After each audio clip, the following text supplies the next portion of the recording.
Hello everyone, a very good morning and welcome to Byju's Exam Prep. Welcome to another session on international relations. Yesterday we completed a very interesting chapter, that is India's relations with Pakistan. Today we shall take up the next module and we're going to study India's relations with Afghanistan. Afghanistan happens to be a very important neighbor of India, located in the neighborhood of India. The country has gone through a lot of turmoil and conflict, and it also occupies a key location in the region. So because of all these factors, Afghanistan becomes very important in Indian foreign policy. So today we shall discuss India-Afghan relations. We shall mainly focus on the Afghan conflict of the last few decades and understand how it has impacted India. Today we'll also cover two important regional organizations, because even that is an important part of the syllabus. We're going to study SAARC and BIMSTEC. So these are the topics we have lined up for today. Let's begin with Afghanistan and let's take a look at where Afghanistan is located. Let's take a look at the map and understand some geopolitics related to Afghanistan. Now, if you look at this map, the first thing you can identify, right, there's something that really strikes you. With regard to the geography of Afghanistan, there is one feature which really stands out. Can someone tell me in the comments, what could be that geographical feature? What is the first observation you make by looking at this map? Very good. Many of you are saying it's a landlocked country. Very good. Meaning it is surrounded by land on all the sides. It is surrounded by other countries. So Afghanistan has no direct access to the sea. So as a result, its growth opportunities are very limited. It has to depend heavily on the neighboring countries for sea access. The second point would be the neighbors of Afghanistan. So please identify the neighboring countries. This is very important for your prelims because map-based questions can be asked. If you remember, we are doing this for almost all the major countries in the previous classes as well. So Afghanistan is surrounded by Pakistan over here. To the east, you have Pakistan. To its west, you have Iran. And to the north, you have three Central Asian countries: Turkmenistan, Uzbekistan, and Tajikistan. All right, these are the neighbors of Afghanistan. But however, you'll be surprised to know that India and Afghanistan are also technically neighbors of each other. We do share a border with Afghanistan. See, this here is the Gilgit-Baltistan region. You can see the line of control over here. This is essentially POK, Pakistan occupied Kashmir. You can see Aksai Chin and the Chinese occupied territory. Right, this is the line of actual control with China. This is Aksai Chin here, which China has illegally occupied from India. Right, this here is LOC. So since Pakistan and China have occupied these territories, the map does look different. But if we claim the whole state of Jammu and Kashmir, as we discussed yesterday, right? If you look at how the state existed in 1947 before the Pakistani occupation, and if the whole state would belong to India as claimed by India, then technically we would share a small border over here with Afghanistan. Around 96 to 100 kilometers. That would be the length of this border in Gilgit-Baltistan, where India was supposed to have this direct border with Afghanistan. This border would connect with this narrow land corridor of Afghanistan, which is nothing but the Wakhan corridor. This is the Wakhan corridor in the Hindu Kush region of Afghanistan over here. This narrow land area is the Wakhan corridor. So without the Pakistani occupation, if you look at India's territorial claims in Kashmir, we would have shared this small boundary with Wakhan corridor and we could have directly connected with Afghanistan. So since we claim the whole of Kashmir, right? So technically it would be right to say that India is a neighbor of Afghanistan. That's why if you look at the official maps, which shows the entire state like this to be a part of India, right? And if you look at even government documents, if you look at India Yearbook, for example, in all the official documents, we say that Afghanistan is a neighbor of India. We mentioned that we share a 96-kilometer border with Afghanistan, right? Even though it doesn't exist on the ground, even though Pakistan has occupied these territories, it is important to insist this point because that is how you reiterate your claim. That is how we can substantiate our claim and ensure that we counter Pakistan and its illegal occupation. So technically and legally as well, India does share a border with Afghanistan, even though it does not exist in reality on the ground. All right. So these are the important points that you can observe from here. Now, please note that Afghanistan is also blessed with plenty of resources. It has hydropower potential and it has several important minerals that are present. Now, if you look at its demography, if you look at its human geography, in the southern and eastern parts of Afghanistan, especially in this belt, across this entire belt over here, you find a native community, a native ethnic group called the Pashtuns. The Pashtuns are very dominant in the southern and eastern parts of Afghanistan. Traditionally, this has been the stronghold of the Pashtuns. Pashtuns are also found in Pakistan as well, across the Durand line. This would be the Durand line. The Af-Pak border, Afghanistan-Pakistan border would be your Durand line.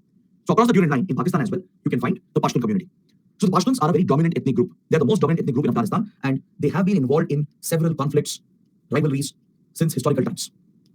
There are several Pashtun warlords who control few criminal activities in this region. For example, opium production, which is drug production. Several Pashtun leaders, they have their own militias, their own armed outfits, and historically they have been used to wars and conflicts and rivalries with outsiders and other ethnic groups. They control most of the resources in the southern and eastern parts of Afghanistan and have been the most dominant community.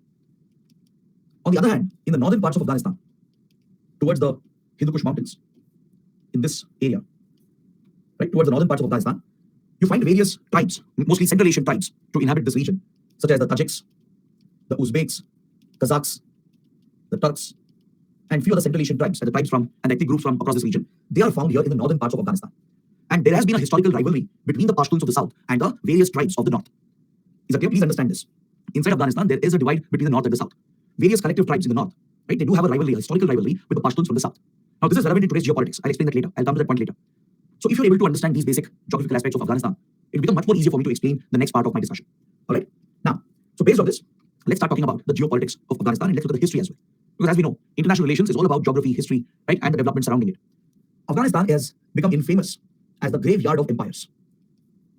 Many experts, they often call Afghanistan the graveyard of empires, meaning This is a place where empires come to die. This is a place where major powers, global powers come to get defeated. Have you heard of this reference? Yes or no? Have you heard of the statement that Afghanistan is the graveyard of empires? Good, very good. Some of you have heard about it. In the past, if you look at the history of Afghanistan, there have been many outsiders who have tried to capture Afghanistan and dominate Afghanistan. But each and every time, outsiders have been defeated. Even major powers and empires have been defeated. Because the Afghans are battle-hardened. The Afghans are battle-hardened. Meaning, they have fought many wars and battles, especially the Pashtuns. Right? The Pashtuns and even the northern tribes. They have a history of conflict. They have a history of facing outsiders and protecting their land and resources from outside exploitation. So this century-old rivalries, battles, and conflicts has made the communities here to be very resilient. They withstand any outside invasions and occupation. So many major empires, the dominant global powers have come here, trying to occupy the land, trying to control the land, but they've all been defeated and thrown out by the natives. The first empire to hit the graveyard were the British. You would have read about Anglo-Afghan wars in history, right? The British tried occupying Afghanistan to expand their British India colony, right? They defeated Afghans initially, but later, by the third Anglo-Afghan war, they were kicked out by the Afghans. It was mainly the Pashtuns who threw them out. Right? This was in the 1800s. Then came your Soviets. In 1979, the Soviet Union would invade Afghanistan and it would deploy troops in Afghanistan for a decade until 1989. Throughout this decade, during the Cold War, Afghanistan was essentially under Soviet occupation. But eventually, the Afghan Mujahideen, which was a local insurgency of the Pashtuns, they managed to throw out the Soviets by 1989. Eventually, the Soviet Union collapsed and declined in 1991, and their defeat in Afghanistan played a major role in the collapse of the Soviet Union a couple of years later. Right? Even Britain would eventually decline as a global power. And then came the Americans. The Americans have been meddling in Afghanistan for a long time, from 1970s itself. But they invaded the country in 2001, and their troops remained in Afghanistan until 2021. The US fought a 2-decade conflict against Taliban, Al-Qaeda, and other terror groups. But eventually, the US was also forced to exit. The US, in an indirect way, was defeated. It could not achieve its objectives. The US suffered tremendous losses, and it was forced to pull out the troops, and it allowed the Taliban to come back to power, thus establishing Afghanistan as the graveyard of empires. All the top global powers of that era, of that particular time, they've tried toppling regimes, they've tried invading the country, occupying the country, but all of them have been defeated and thrown out. So this is the reason why Afghanistan is called the graveyard of empires. Now, coming back to the geography of Afghanistan, there's one more important point I would like to highlight. This region that you're looking at in the map, all right, it's also called the Golden Crescent. This whole region that you can see here is also referred to as the Golden Crescent region. The Golden Crescent. All right. This refers to 3 countries in particular, that is Afghanistan, Pakistan, and Iran. These countries here are called the Golden Crescent countries. They're considered to be part of the Golden Crescent region. So this region is called the Golden Crescent as it is a major hub of drug production. Understood? In Afghanistan especially, right, there is extensive drug production that goes on. Previously, it was just opium. Today, even other synthetic drugs, from cocaine to meth and LSD, many drugs which are consumed, right, they're all produced here in Afghanistan and trafficked around the world. So there are many drug cartels that operate, many criminal cartels that operate here, and they work with arms traffickers. They work closely with some intelligence agencies as well, and they also work closely with terrorist organizations. All right, so please make a note of this point. It's very, very important. There exists a direct nexus between criminal organizations, terrorist outfits, and intelligence agencies in this region, especially Pakistan's ISI, the Pakistani army. They have a direct involvement in the drug production and drug trade that happens from Afghanistan. The ISI has worked with various criminal cartels, like the Dawood Ibrahim gang, the D gang. It has worked with various Pashtun warlords who control opium fields and drug factories in Afghanistan. And it traffics and proliferates the drugs across the region, into India, into Indian Ocean, Africa, West Asia, and to the rest of the world. So this is a major menace. The involvement of state agencies, like Pakistan's ISI, in working with criminal cartels like drug traffickers and arms traffickers, and all their connections with terrorist organizations like Taliban, Al-Qaeda, Haqqani Network, Lashkar-e-Toiba, and the others. This is a dangerous cocktail. It's an explosive cocktail that is present here, and that is what makes the AFPAC region the hub of global terrorism. These linkages between organized crime and terrorism, along with state support, is what makes this region so vulnerable to security threats. Is that clear? So with this basic introduction, I would like to start with my discussion of Afghan history and Afghan conflict. You might think, why is this relevant? Why is the history of Afghanistan relevant? From India's viewpoint, Afghanistan is very crucial for our security and national interests. To understand the current circumstances and what has happened in the recent past, you need to know the brief history of Afghan conflict. Is that clear? Now, if you look at the 2 images that I've shared here, you might be a little shocked and surprised. These 2 images are shockingly and surprisingly from Afghanistan, but from a very different era. These images are from 1960s. Now, what is so different or unique about these images? Right? Can someone tell me in the comments? If you look at these images, there's something that really strikes you, something that really shocks and surprises you. Women are studying. Very good. Women empowerment. Women are being educated. You can see that. Women are attending schools and colleges. Correct? You can see here that women are working. That too in the scientific domain. They're doing some research using microscopes. And also observe the dress. They're wearing what they want, not what the society is telling them, not what some religious code is telling them to. Now contrast this with today's Afghanistan. The Afghanistan of the last 40 years. There are strict dress codes, rigid religious codes, which is a very wrong interpretation of Sharia law, which has been enforced by radical extremist fundamentalist outfits. women are prohibited from attending schools. Even today in 2023, believe it or not, Afghan women are prohibited from attending schools and colleges. They are prohibited from working. Gender rights, women rights has been completely compromised in Afghanistan from 1970s till date. Now, this is a case where the country has gone backward. It has gone backward in time. Usually it was the other way around. So what does this tell you about Afghanistan? It tells you that something really horrible has happened to the country.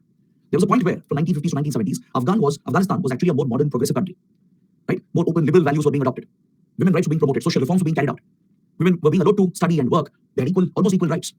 But the developments that happened in 1970s and later turned the clock back on Afghanistan. Radical extremists, religious fundamentalists started taking over the country. Majoritarian religion started dominating the country. And religious codes started being enforced. Is that clear? That too with brutal repression. Very rigid and wrong interpretation of the Sharia law has been enforced by fundamentalist and even terrorist outfits, which has completely broken women's rights in Afghanistan. So if this is a change that has happened, right, it is quite unbelievable as well. So obviously the question is, what happened to the country? Right? What were those changes? What political, social changes took place here to lead to this disastrous outcome? Now let's start our history with the 1950s to 1970s period. I'll take you through a series of developments coming all the way till 2023, and we'll be discussing some important global events along with some India's interest in Afghanistan. So this chapter is not just about Afghanistan. That's why I've allocated an entire session for this, because we will be covering many related topics related to global terrorism, which is a key topic in IR. The role of US in Afghanistan and its role in countering terrorism. Right? The India-US relations in counterterrorism. All these are important topics for your exam. They all get covered under this discussion. All right. So let's start with the 1950s. The Cold War period had already started following the Second World War. Intense rivalry had broken out between US and Soviet Union because of their ideological differences and the competition and rivalry that they had gotten into. The US represented the Western power bloc, promoting democracy and capitalism as the ideal political economic model. So it had aligned with the European countries. It had even formed a military alliance, which is NATO. Right? They were rivaled by the Eastern Bloc, led by the Soviets. The Soviets, along with few Central and East European countries and some other countries around the world, they were championing communism and socialism as the right political and economic model. So following the Second World War and following the decline of Britain as the global superpower, a competition began for superpower status between US and Soviet Union. It essentially was a bipolar world. Basically, there were two power poles. There were two major power centers that dominated the world at this point. This triggered intense rivalry, geopolitical rivalry and conflict between these two superpowers, and they would try to influence countries around the world to gain influence in those countries. They would engage in covert wars against each other, targeting each other all the time. Is that clear? They would wage this covert war in third countries as well, like in India, in Pakistan, in China. Around the world, US and USSR, they would wage this geopolitical covert war and rivalry in order to dominate over the other and retain and protect their influence. It was a period of tensions, suspicion, and there was intense rivalry between these power blocks. So Afghanistan back then was a neighbor of Soviet Union. Please make a note of this point. The Soviet Union and Afghanistan were neighboring countries. Now, if you go back and look at the map, right, you might ask, so where is Soviet Union? Soviet Union included all these Central Asian countries that you're looking at. Right? Today, Russia is the successor state of Soviet Union. But Soviet Union was a much, much larger country that included Ukraine, Belarus, your Baltic states towards East Europe. It also included Azerbaijan, Armenia, Georgia towards the Eurasia region. And also included the Central Asian countries you're seeing here, Kazakhstan, Kyrgyzstan, and all the neighboring countries of Afghanistan. That is Turkmenistan, Uzbekistan, and Tajikistan. So Soviet Union shared direct borders with Afghanistan. At this point, Afghanistan was a monarchy. It was a monarchy ruled by a king, but it had a prime minister. The prime minister, Daud Khan, was a progressive guy. He aligned the country with the Soviet Union. Afghanistan became a pro-Soviet monarchy under Daud Khan. And for 2 decades, several progressive reforms were being introduced. See, historically, Afghan society has been a traditional conservative society, where religious groups have dominated the society and the politics of Afghanistan. But the rise of Daud Khan as the prime minister under the Afghan monarchy, right, and his alignment with the Soviets allowed him to introduce a lot of social, economic, and gender reforms. With regard to land, with regard to social codes and standards, with regard to gender rights and women empowerment, several positive reforms were introduced. And this is what led Afghanistan to become a more open, progressive society. Is that clear? As you know, communism and socialism is a left-wing ideology. Under left-wing ideology, there is less priority given to religion and faith, whereas religious conservatism and religious fundamentalism are right-wing extreme ideologies. So in Afghanistan, the native communities like Pashtuns, they were all traditional and conservative. They were all inclined towards right-wing fundamentalism. Whereas the pro-Soviet monarchy started promoting left-wing ideology, where religion was given lesser priority, religious codes were being given lesser priority, and more modern principles were being adopted. So this period can be seen as the golden period of Afghanistan. The society was opening up, reforms were happening, women enjoyed equal rights, they could go where they want without being accompanied by a male member, without having to take permission from a male member in the family. They could wear what they want, they could study, they could work. These basic rights existed. But then, in 1970s, Daud Khan was assassinated because the conservatives did not like him. There were many conservative elements, and there were a few other communist groups that had formed as well. And Daud Khan was removed from power, and a communist government, another set of communist government was formed in the late 1970s. The Soviet Union would obviously like to retain its influence. With the monarchy, it had retained its influence, and even with changes that were happening, right? In fact, Soviet Union ensured that Afghanistan moved away from being a monarchy. It became a republican state. Under Daud Khan, when he was still alive, right? He changed Afghanistan from a monarchy to a republican state. But those who resisted these changes, these social, political changes that were happening, they got Daud Khan removed, and there were other communist parties which had risen. Soviet Union would work with them to retain its influence, and again a pro-Soviet communist government was formed in late 70s. So all the while, when Soviet Union was influential here, the US was trying to constantly undermine the Soviet influence. As part of their Cold War geopolitical rivalry, The US was trying to undermine the Soviet influence, which meant it was trying to weaken the communist government. It was trying to counter the communists, and it allegedly started working with religious fundamentalists. Now, this exposes the hypocrisy of the US. They go around the world preaching democracy, human rights, right, stand against terrorism and whatnot. But they themselves have worked with many extremist fundamentalist groups to serve their narrow agendas, to serve their national interests. Since the US was obsessed with countering Soviet Union and undermining Soviet influence in the neighborhood, it allegedly started cultivating ties with religious fundamentalist outfits and started encouraging them as well. So as American influence started rising, American influence was increasing because of its support of fundamentalist groups. And parallelly, there was a power struggle within the communist parties as well. Amongst few communist leaders who were pro-Soviet Union, a power struggle had broken out, causing political destabilization. So now the Soviets feared that if they don't act, the Americans are going to establish their influence and topple the pro-Soviet communist government. The Soviets feared that Americans will install a radical conservative government, which could become a threat, a security threat for Soviet Union on its borders. So as these risks were increasing, right, by then, a radical Mujahideen force had started forming under the leadership of the Pashtuns. The Pashtuns, who were very conservative religiously, who were more fundamentalists with regard to their faith, they had always opposed the changes the communists were carrying out, the pro-Soviet governments were carrying out. They were against the women reforms, the gender reforms. They were against all the social reforms that were happening. And now that they were being propped by the US, they were getting support from the US as well, and American influence was growing. The Pashtun radicals, they formed the Mujahideen, right, to wage a religious war against the communists. So essentially, the pro-Soviet communist government was weakening because of the threat posed by the Mujahideen, and because of infighting within the communist government. Soviet influence was under threat, and the Afghan government itself was under threat. In this context, in 1979, the Soviet Union decided to protect its interests by launching a full-scale invasion into Afghanistan. The situation is very similar to what happened with Ukraine. The Russian invasion into Ukraine, right, however wrong and illegal it is, has been triggered primarily by expanding Western influence into Ukraine. The growing American, NATO, and European influence is what pushed Russia to attack Ukraine. Right? Of course, it's blatantly illegal what Russia has done. It has broken international law. But the primary trigger is the rising Western influence. Something similar happened in Afghanistan in the 1970s that pushed Soviet Union to defend its influence in its neighborhood, and it invaded the country, carrying out a full-scale invasion into Afghanistan. All right, and this began the Afghan conflict, the modern-day Afghan conflict as we know it. The Soviet troops would go on to occupy Afghanistan. The Soviet troops would occupy the country, and they would try to propel their pro-Soviet government. They would try to support the pro-Soviet communist government. Their goal was to target the Mujahideen and other threats that was destabilizing the pro-Soviet government. But this period of Soviet occupation, which lasted 1 decade, became a disastrous military intervention because Soviets didn't have the required resources, and Afghanistan was always a challenging country. The geography is very complex in Afghanistan. You have desert areas, challenging mountainous areas in the Hindu Kush, right, and plains in the south and the east, with very weak borders with Pakistan. The Durand line has not been respected by the Pashtuns. All right, so Pashtuns have never accepted the complete validity of the Durand line, which marks the boundaries between Pakistan and Afghanistan. So they easily move around the region as well. So the presence of religious radicalism and the complex geography, the complex politics of the region, made it difficult for the Soviet Union to hold on, and they faced a major challenge as the Mujahideen started resisting the Soviet occupation. The Afghan Mujahideen mounted an insurgency. They launched an insurgent war against the occupying Soviet troops. And guess who would support the Mujahideen rebellion? The United States would see this as a golden opportunity to target the Soviets, to weaken the Soviets in their own backyard. So the CIA, the Central Intelligence Agency of the US, which is the foreign intelligence agency of the US, would launch a major covert war in Afghanistan with like-minded countries, such as European allies, like UK, Germany, France, etc. And the Saudis, who also had common interests. These powers aligned together, and their intelligence agencies would work with Pakistan's ISI. As Pakistan was a reliable partner for Western countries, the US had a lot of faith on Pakistan. Even European countries like Britain, they had a lot of faith on Pakistan and the ISI. So these foreign intelligence agencies would align with the ISI of Pakistan to sponsor a covert proxy war, a secret proxy war against the Soviets to protect their geopolitical interests. To protect their geopolitical interests, they backed a radical religious fundamentalist outfit and directly propped the Afghan Mujahideen against the occupying Soviet troops. So Pakistan, which has always been very close to Pashtuns, had very good contacts and ties with the Mujahideen. The ISI and the Pakistani army, they have been traditionally close to the Pashtun community, and they've had very good ties with the Mujahideen. So by leveraging these ties, Pakistan would set up several terror camps along the Af-Pak border with the help of the CIA, and they would start funding them. They would start supplying advanced arms and weapons to them, along with providing military-grade training to the Mujahideen fighters. Essentially, they turned a tribal insurgent militia into a well-structured, well-armed terrorist organization. Is that clear? It was just an outdated ethnic tribal insurgency. It was a tribal ethnic militia. Such a group was transformed into a formidable fighting unit. It was turned into a terrorist organization by the CIA with European and Saudi intelligence, along with Pakistani intelligence agencies. This was their secret war against the Soviets to counter the Soviet Union and its influence. So now the Afghan Mujahideen, who were empowered by the Western countries, they were having unlimited access to funds. They could smuggle and traffic the drugs very easily, make even more revenue. They were getting access to advanced weaponry, and they were getting military-grade training from Pakistan's ISI. So terror factories were created along the Afghanistan-Pakistan border. Nothing short of a terror factory came up along the boundary line. So the Mujahideen, which resisted the Soviet occupation, they managed to throw out the Soviets in 1989. The Soviets couldn't withstand the insurgency. The Soviets would mainly occupy some cities like Kabul, Herat, Jalalabad, and others. But in the rural areas and in the Pashtun stronghold areas like Kandahar, Kandahar has always been a stronghold of the Pashtuns. In such areas, the Soviets could never exercise their influence, and they were very badly hit by the Mujahideen insurgency. They suffered tremendous losses. Thousands of Soviet troops were killed, and eventually the Soviet Union was forced to retreat from Afghanistan. The Soviets exited Afghanistan, pulled out the troops, and essentially accepted defeat in Afghanistan.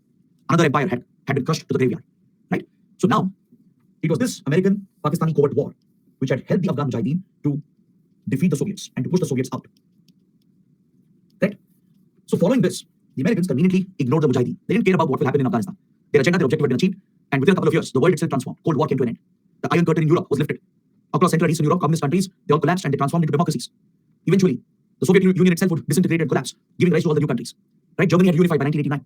So communism, socialism was defeated, and the Cold War came to an end. So US emerged as the global superpower. We entered a unipolar world where the US was the sole superpower. So having achieved its objectives, the US conveniently ignored Afghanistan and the Mujahideen. And they didn't bother much about the religious fundamentalism that they had created and bred in the region. For them, this was some faraway region, and they always felt this would never affect them. Right? But they couldn't be wronger than this. Pakistan, right, throughout this period, saw this as a golden opportunity to use this for acting against India. Now, please make the connection. Remember what we studied yesterday. In the same time, the parallel events that were happening with India-Pakistan, by mid-70s, Pakistan had sworn to take revenge against India. Following the liberation of Bangladesh war and how India broke Pakistan into two parts, it had committed to take revenge against India, and it had given a call to bleed India 2,000 cuts. It was waiting for opportunities to exploit India's internal divisions, right? And parallelly, the Khalistan movement had started raging. The Khalistan movement was scaling in Punjab. By late 70s and early 80s, Khalistan movement had taken root. Then Kashmir insurgency and separatism also broke out by late 80s. Correct? I was mentioning this yesterday as well. So Pakistan found this as a convenient opportunity. Now that it had easy access to arms, funds, and drugs, and it had the blessing of Western countries, it knew that Western countries wouldn't question Pakistan because Pakistan was crucial for them and a key trusted ally for them. So be it US or European countries, they wouldn't care about what Pakistan would do with all the money, the drugs, and the weapons. So Pakistan started diverting a part of these funds, weapons, and drugs towards anti-India outfits. It gave direct support to the Khalistan groups, the Khalistan terror groups. Many Khalistani terrorists were sheltered in these terror camps where Mujahideen fighters were present. They were given training in the same terror camps and infrastructure which was created for the Mujahideen. Afghan drugs were being channeled and pumped into Punjab, right, which fueled the Khalistan movement. The same would be done with the Kashmir conflict as well.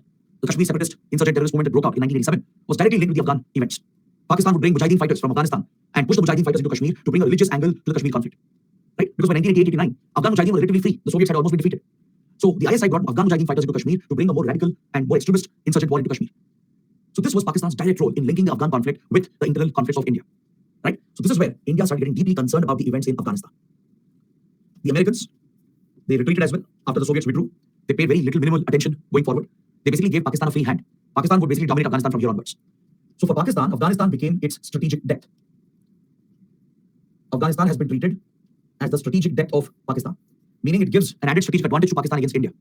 It means Pakistan can use Afghan soil to raise anti-India terror groups, which will be located away from India, and use them to target India.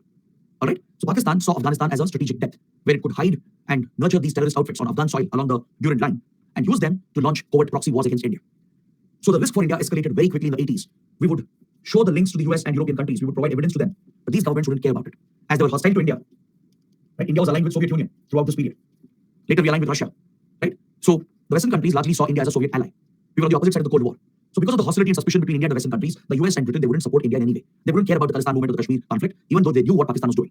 India gave evidence as well to show that Western funds, Western weapons, provided by the CIA, the MI6, they were finding their hands, they were reaching the hands of Khalistani terrorists and Kashmiri terrorists. So despite India's repeated requests, Western countries wouldn't act against it, and Pakistan completely leveraged the opportunity to destabilize India. Is that clear? So now India had to act on its own. So following the defeat of Soviet Union and the retreat of Soviet Union and US, a power struggle broke out in Afghanistan between various leaders and factions. Between different Mujahideen leaders and warlords, a power struggle broke out. Multiple governments were formed from 89 to 1996 and even pushed the country into a civil war. Factional, inter-ethnic and inter-tribal rivalries broke out, leading to a major power struggle and destabilization that pushed the country into a civil war from 1989 to 1996. So in the middle of this power vacuum, there were very brief governments during this period headed by some leaders, but after every few years the governments would collapse or their authority would be challenged by the rivals. So there was constant infighting and rivalries between different leaders, parties and ethnic groups. So in the middle of all this chaos that was happening, a new radical fundamentalist group was formed in 1994 called the Taliban. The Talibs are essentially religious students. It's a student-based outfit. All right, Talibs are basically students, religious students. So these elements were essentially part of the Mujahideen itself. The remnants of Afghan Mujahideen, which was mainly comprised of the Pashtuns, right? The radical students amongst them, the radical Talibs, they established this new outfit called the Taliban. So in a way, Taliban is a byproduct of Afghan Mujahideen, right? The US was the one which propped Afghan Mujahideen, and now Taliban was born out of it. In a way, in an indirect way, is American creation. Or at least the Americans, the Western countries have contributed to it along with Pakistan. It was established by a notorious terrorist, Mullah Omar. Mullah Muhammad Omar established this organization in Kandahar. Kandahar is a very popular historic city, a major city in Afghanistan, in southern Afghanistan. So Kandahar, as I told you earlier, is a stronghold of the Pashtuns. Pashtuns have a very strong influence in Kandahar. This is where the Afghan Mujahideen and later Taliban would be centered, as this was their strong base. So from Kandahar, a group of radical students from the Mujahideen, they broke out and set up this new radical fundamentalist political outfit called the Taliban. Their goal was to establish an Islamic state. Their goal was to capture power, lead an armed insurgency if required, lead an armed movement to take out all the rivals, eliminate all the threats, and capture power to form an Islamic state and enforce a rigid, misinterpreted version of the Sharia law. This was their goal. Their goal was to target the non-believers, the kafirs, the infidels. That's how they looked at all the others who wouldn't abide with their ideology, who wouldn't subscribe to the radical Wahhabism and Salafism. This was the core ideology of the Mujahideen and the Taliban, which was bred by Pakistan. Pakistan, along with Saudi Arabia, they would fund these radical madrasas, radical clerics, who would preach the misinterpreted version of Islam and promote radical strands of Wahhabism and Salafism, which is a misinterpreted version of religion. So Taliban had only one goal, one agenda, throw out all the competitors, throw out all the external powers and all the outsiders, and establish a religious state, an extremist state, and form the country or turn the country into an Islamic state with a very strict enforcement of religious codes, such as the Sharia. So the Taliban began their conflict by targeting the rivals and the political players who were there. And very soon, the Taliban became a major force. And by 1996, it toppled the government, assassinated many top leaders, and captured power in the country. It captured Kabul. It captured the whole of South and East Afghanistan very quickly and established its complete control over Afghanistan. The Taliban basically formed the government. A radical fundamentalist political insurgent group had now formed a government. Right? The Islamic Emirate of Afghanistan was formed. And immediately, they started targeting the minorities. They would target all the religious minorities. They would target the Sikhs. There are Sikh minorities in Afghanistan. Right? Even today, you can find few families who are still left behind. Right? But majority of them have left because of what has happened. But back then, before the persecution, a lot of Sikh minorities were present in Afghanistan. Even Buddhists, few Hindu families, Christians, and even Muslims, like Shias, Hazaras, Ahmadiyas, even Sunnis who don't subscribe to Wahhabism, Salafism. Right? Anyone who wouldn't believe in their radical ideology would be targeted by the Taliban. So persecution of religious minorities became rampant. Targeted killings against religious minorities became rampant. Essentially, human rights were being violated. Next, women were targeted. Women's rights were targeted with the rigid Sharia law. Dress codes were imposed. Right? Women couldn't step out of the house without a male member accompanying them. They couldn't take up any kind of activity without permission from the male member of the house. They were prohibited from attending schools and colleges. They were prohibited from work as well, thus destroying gender rights and decades of progress that Afghanistan had made. Is that clear? They banned movies, music, essentially anything good and fun and liberal was prohibited by the Taliban. Is that clear? Taliban had pushed Afghanistan centuries back in its timeline and evolution. Right? It pushed the country back into medieval times. So these were dangerous times. Along with destroying the country and the Afghan society, the Taliban, which had become a puppet of Pakistan's ISI, it was largely controlled by the ISI. In fact, ISI had played a big role in the rise of Taliban. When it was established, Mullah Omar was backed by the ISI. Is that clear? The ISI gave tremendous support for the Taliban to make it so strong and powerful. So a Taliban-Pakistan nexus posed the biggest security challenge for India. Because the Taliban declared that Afghanistan is a sanctuary for terrorist organizations. It welcomed terrorists from around the world. It said Afghanistan is a sanctuary for you. If there are radicals, extremists around the world, you are welcome to Afghanistan. All of them would be received and you get a safe haven to operate from here. In fact, this had started a few years before itself. By 1988, 1989 itself, several radicals from around the world had started assembling in Afghanistan as it provided them an ideal place to operate. So one individual, I'm sure all of you know him, Osama bin Laden, a Saudi engineer. He's a Saudi citizen from a very rich family, right? An engineer as well, well-studied and well-educated individual. He had started a terror organization in Africa, in Sudan. He was operating in Sudan until then, and he was running a radical terror group, trying to fight for religious fundamentalist ideology. Now that Afghanistan was becoming a conducive place, he shifted base by 1989-99.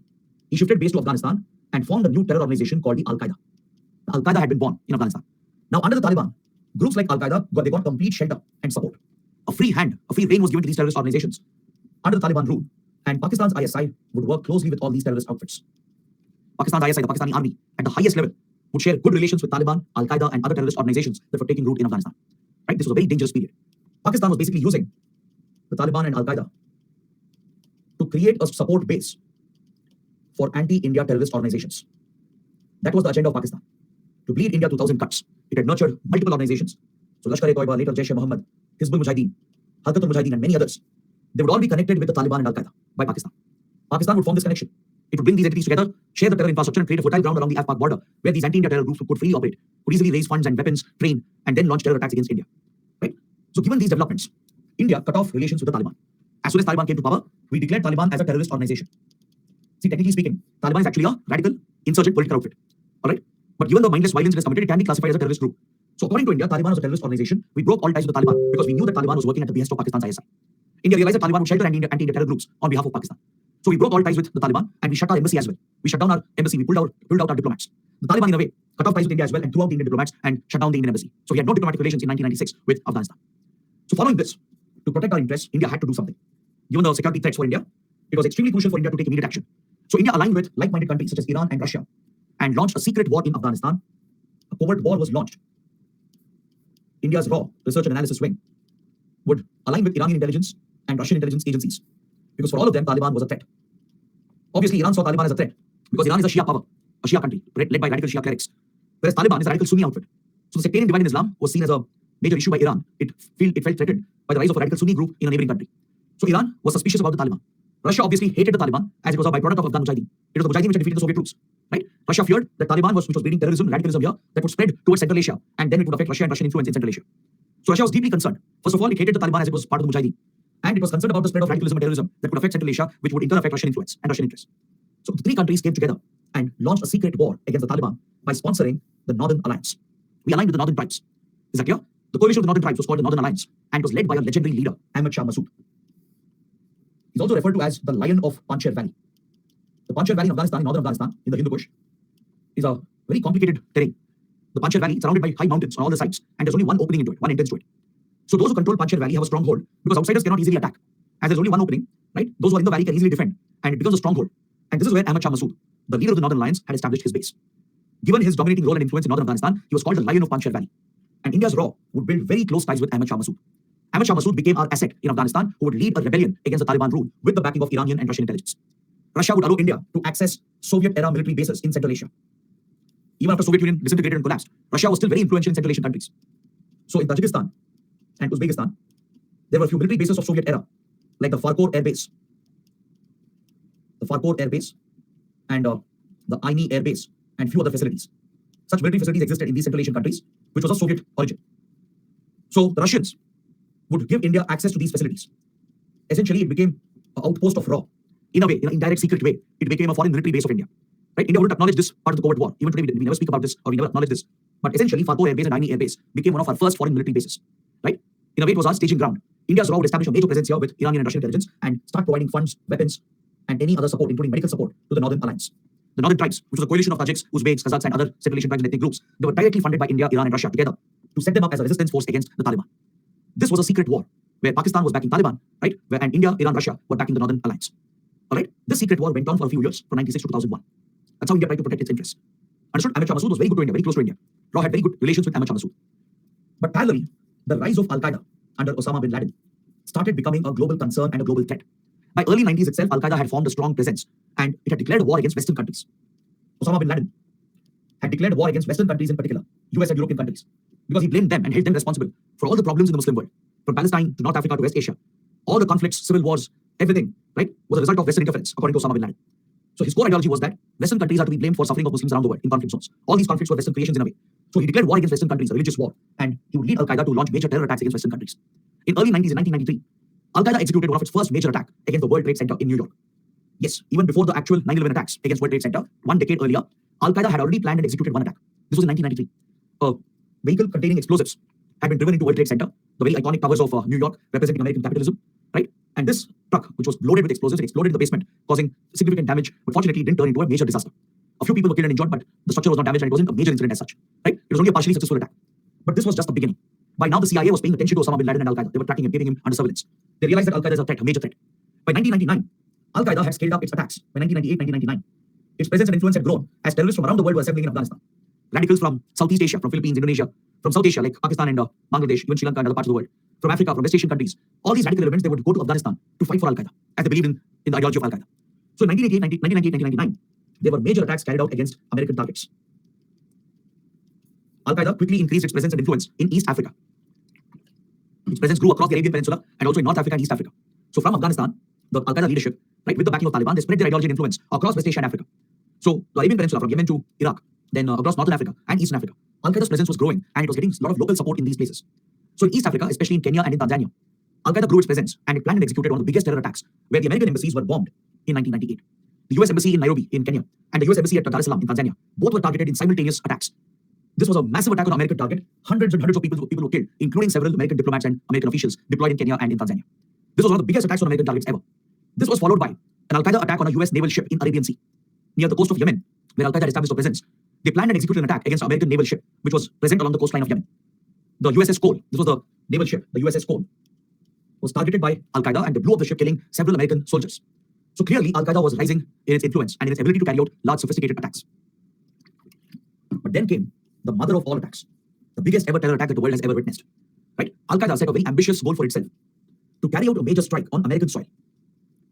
And it wanted the attack to be as spectacular as possible, as high profile as possible, so that it could grab maximum attention. So Al-Qaeda put in tremendous efforts and planning behind this sophisticated attack to hijack commercial planes in the US and fly the planes, which means the hijackers have to learn how to fly a plane. They have to get pilot training and use them as missiles and fly them into key buildings, strategic buildings in the US. After years of planning, the Al-Qaeda successfully executed the attack, where multiple terrorists infiltrated the US. They settled in the US for several months. They joined flying schools. They got pilot training. They carefully planned their attack, and 4 commercial jets were hijacked on September 11th, 2001. Right? 2 of these planes, which the hijackers took over, were diverted towards New York, and they crashed into the twin towers of the World Trade Center, North and South Tower. Right? The World Trade Center would house thousands of people. Right? It's a popular workplace, represents corporate America. As a result of the attack, right, the structural integrity of the buildings were compromised. They eventually collapsed, and thousands of people were killed in this single incident. Another plane which was hijacked was headed towards Washington. Right? It was used to strike the Pentagon, which is the headquarters of the Department of Defense of the US. The Pentagon building was struck by the third plane. The 4th hijacked plane, fortunately, was brought down by the passengers, because the passengers had learned by now what was happening. They realized that the hijackers are not going to let them live. And they also heard about planes crashing into buildings. They knew death was eventual. So some brave passengers, they overpowered the hijackers and crashed the 4th plane in an open field, which killed only the passengers and the crew of the hijackers without harming anyone else. According to American intelligence, the 4th plane was likely headed towards White House or the US Capitol building. Right? So this was the largest and the most audacious terror attack ever planned and executed. More than 3,000 people were killed, mostly Americans and several foreign nationals. And this enraged the US. Right? This was the biggest intelligence failure of the US. And in many ways, their sponsorship of radicalism and terrorism had come back to bite them. They were the ones who had propped the Mujahideen, supported the radical ideologies in Afghanistan, later ignored the region conveniently. India had given sufficient warnings. Right? We had warned the US repeatedly what was happening, what Pakistan was doing, how these elements were serving their religious agenda, and how they didn't really care about geopolitics. Right? But the US never cared about what India was saying. Finally, it paid the price, and it declared a global war on terrorism. It decided to target all the terror groups around the world, because the connections between terrorism and money laundering became very clear after 9/11 attacks. The investigations revealed the close links between terrorism and money laundering, how money laundering is used for terror financing. So US declared a global war on terrorism to target not just terror groups, but even money laundering and organized criminal networks. It would align with the NATO countries, the NATO allies of the US. Right? They invoke the principle of collective defense. Under NATO, which is the military alliance, the allies treat any attack on a member country as an attack on the entire alliance itself. And all of them will mobilize troops to defend the country under attack. So they all back the US and invoke the collective defense principle, and they mobilize a coalition force with a plan to invade Afghanistan. All right. See, initially, US was looking to target just Al-Qaeda and Osama bin Laden. The American goal was to wipe out Al-Qaeda and eliminate Osama bin Laden and the top leaders, as it held them responsible for the attack. And it demanded that the Taliban government cooperate along with Pakistan so that the US could target these terrorists.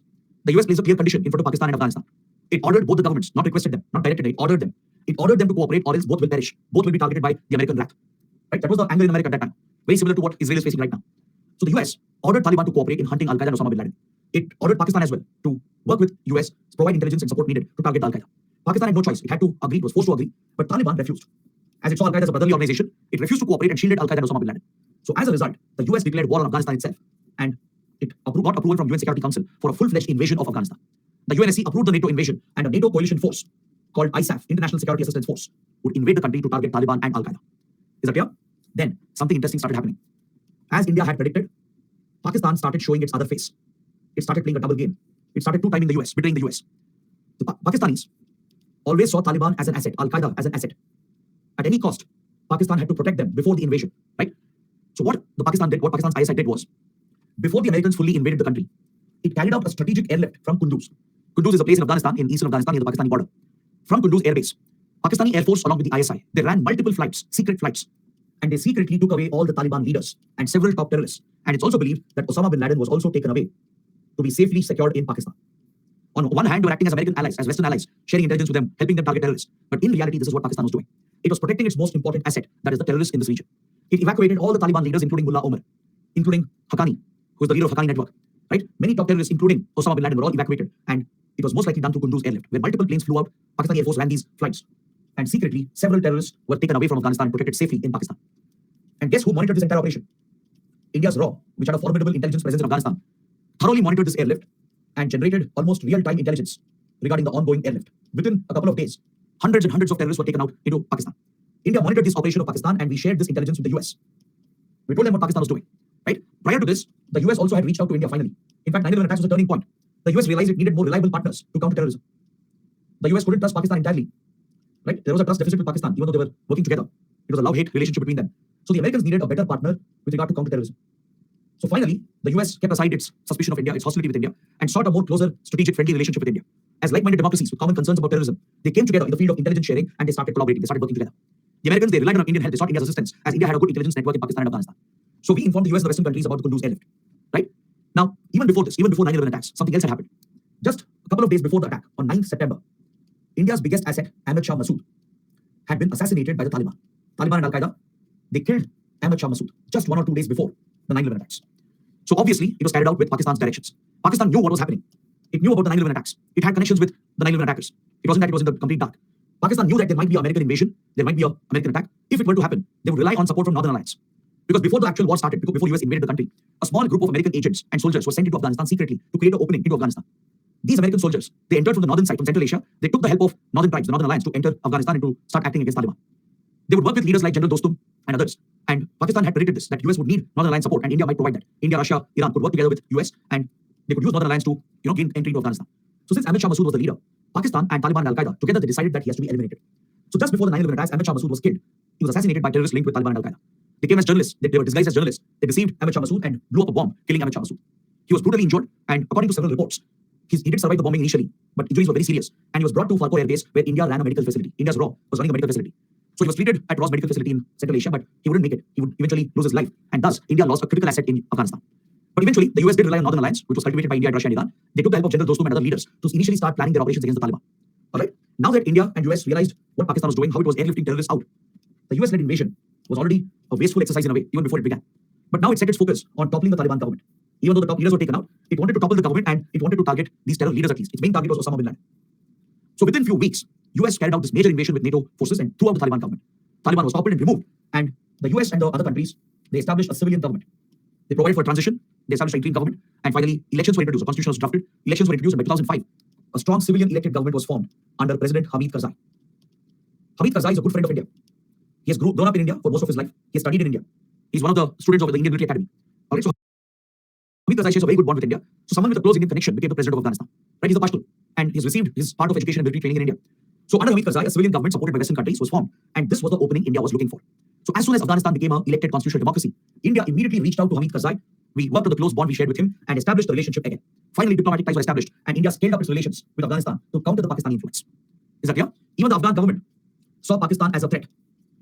Understood? The civilian government under Hamid Karzai, they saw Pakistan as a threat because Pakistan was the one which was nurturing terrorism on Afghan soil. So Afghan intelligence agency, the NDS, started working closely with India's RAW, and we would collaborate in acting against Pakistan. India and Afghanistan would align together to counter Pakistan, especially its sponsorship of terrorism. So India's RAW and Afghan NDS,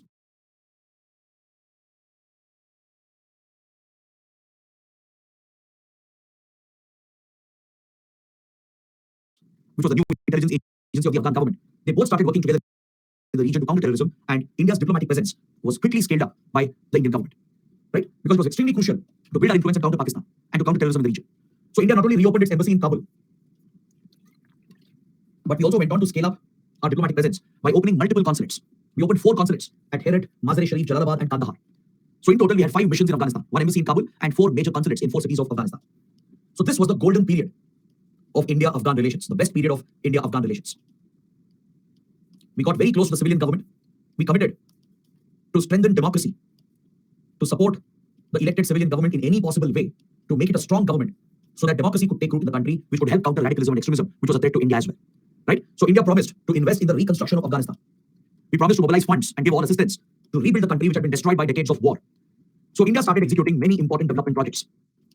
In these 20 years, India invested a total of $3 billion, $3.1 billion were invested in many key projects, which you can see here in the map. During this period, several critical projects were launched by India. They were not only funded by India, but India would execute and build them as well. Indian workers would be deployed, Indian companies would be deployed to execute these key projects to rebuild and reconstruct the Afghan economy. We built a very important road, the Zaranj-Dilaram road, that is clearly visible here in the map. Please look at this. This here is Zaranj. In the map, you can see Zaranj over here. This is Zaranj. And this is Dilaram over here. This key highway, the Zaranj-Dilaram highway, this entire highway was built by India. Now, what is the significance of this highway? The significance is that it connects with the Iranian border. This is the Iranian border. All right? India's plan was to establish connectivity with Afghanistan, since Pakistan would never give us transit access to its territory. We wanted good connection with Afghanistan and Central Asia. Because now that we have good ties with Afghanistan, we already have good ties with Central Asia, we could further the relationship and exploit the resources together. Afghanistan was willing to share resources with India. Central Asian countries were ready to share resources with India. Problem was always connectivity. We lacked connectivity because we couldn't access Wakhan corridor. As Pakistan had occupied the territory here, Indian territory, we couldn't access the Wakhan corridor.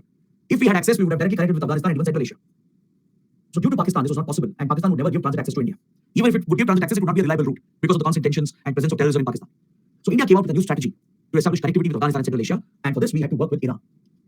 India launched a major project in Iran. At this point, Iran was a strategic partner.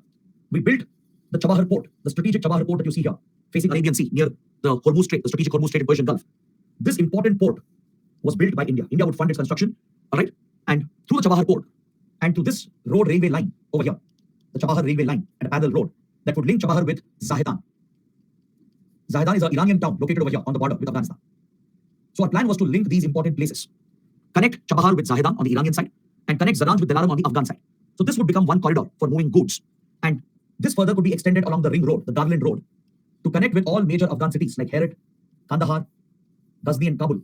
And the plan of India was to take this road further into Central Asia, all the way into Central Asia. So basically there would be direct connection between India, Afghanistan and India, Central Asia because of the Zaranj Dilaram highway, the Chabahar port and the Chabahar railway line. This was India's ambitious plan.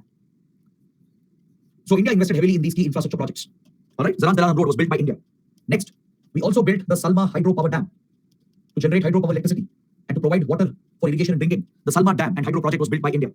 You can see here in the map, this is where the Salma dam is located, which is the Indian project. Next, to strengthen democracy and to symbolize democracy in Afghanistan, the new parliament building of Afghanistan in Kabul was built by India. We inaugurated the Kabul parliament as well, a few years later. Apart from these massive projects, we invested in many other projects, including power transmission, where India would invest in power grids, in setting up power grids in the country. We also funded education initiatives. We established schools. We improved healthcare by establishing hospitals, started providing training and skill development to the people of Afghanistan. So many such key projects were taken up, including few cultural projects, and a total of $3 billion plus was invested by India in these 20 years. This is how India scaled up its influence and presence and became one of the biggest contributors to the reconstruction of Afghanistan. All right? India would work with Afghanistan and we would jointly counter Pakistan and the terror groups that were operating here. So Afghanistan quickly became a strategic partner and we elevated the relationship and formed a strategic partnership. A strategic partnership was formed with close security relations, with very close intelligence relations and intelligence sharing between RAW and NDS. We would share intelligence and even run joint operations if required to counter terrorism. We started establishing close defense relations as well, thus making Afghanistan a key partner of India. Is that clear? These were the positive developments that were happening between India and Afghanistan from 2001 to 2021. Even under Hamid Karzai and later under Ashraf Ghani, the next Afghan president. With both of them, India would work closely to execute these projects successfully and to rebuild the Afghan economy and to strengthen its democracy. All right? We even signed a trilateral agreement. Please write this down in 2017. We signed a trilateral agreement. India, Iran, and Afghanistan. These three countries, they signed a trilateral agreement to operationalize the Chabahar trade route, which means goods would be traded between India and Afghanistan by using the Chabahar route, by using the Zaranj Dilaram highway built by India, and by using the road network in Iran. The plan was to connect with Chabahar port built by India and operated by an Indian company. Even today, the Chabahar port terminal is operated by an Indian company. All right? But the Chabahar railway line could not be started because India-Iran relations got affected. That's a different story altogether. India aligned with US and joined American sanctions and cut off trade with Iran, especially we cut off oil imports from Iran. So Iran got angry because of this and it has dropped India from the Chabahar railway project. All right, so India is no longer part of Chabahar railway project. But that's for another discussion. We'll come to India-Iran relations under West Asia, so then we'll study more about it. So as India-Iran relations got affected, today the trade route is not functional. Right? And also in Afghanistan, the friendly government is gone. Taliban has again captured power and formed a government. So right now Indian investments are under threat. Be it Chabahar port, the railway line project, the highway we built in Afghanistan, right? The various investments we made, they're all under threat because of the bad relations we have with Iran and because of the Taliban takeover in Afghanistan. But in 2017, things were slightly different. All right, before things went downhill, we actually signed a trilateral partnership agreement to operationalize the Chabahar trade route to start trading between India and Afghanistan. And exports imports had already started through this route. Even an air corridor was established between India and Afghanistan to promote trade, to promote exports and imports. Is that clear? So such close relations were developing. In the military domain, India started supplying small weapons like guns, ammunition, rifles, etc. We even donated helicopters. Old Russian Soviet helicopters were gifted by India to help the Afghan security forces to tackle insurgency and terrorism of the Taliban. So we gave some small weapons and helicopters and we offered them training. Many Afghan military officers were trained in Indian military academies by Indian armed forces. So we became a close partner in military training and started supplying some basic weapons along with helicopters as well. This strategic partnership was formed in the security and defense domain. But unfortunately, we have lost all the advantage. Because on one hand, our relations with Iran has been compromised due to US-Iran rivalry. US has targeted Iran over its nuclear program, imposed sanctions on Iran, and from 2018, it forced India to follow the American sanctions against Iran. The Modi government fell under American pressure in 2018 and cut off oil imports from Iran, which has angered Iran. So Iran has downgraded its ties with India, it has dropped India from the Chabahar railway project. All right? And in 2021, just 2 years ago, the Afghan government was thrown out. Foreign troops had completely exited, and Taliban has captured power again in the country. Just like 1996, the Taliban is back to power since 2021. And this is a direct result of the disastrous involvement of the US in Afghanistan. The mistakes that US has committed following the invasion has directly contributed to the current crisis in Afghanistan, which affects Indian interests again. Is that clear? So let's discuss the next part of this topic after a short break. I hope this part of the discussion was interesting. I know it's a little factual, it's a little historical, but trust me, it's important to understand the whole dynamics of the region and some other global events connected to US and India. Right? So that is why I feel it's an important topic. It gives you a broader understanding of international relations. Is that clear? So let's take a 15 minutes break. We'll come back at 7:55 and then we'll continue the discussion. Please come back at 7:55. We're going to take up the discussion from here onwards.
the US lost its focus on this war.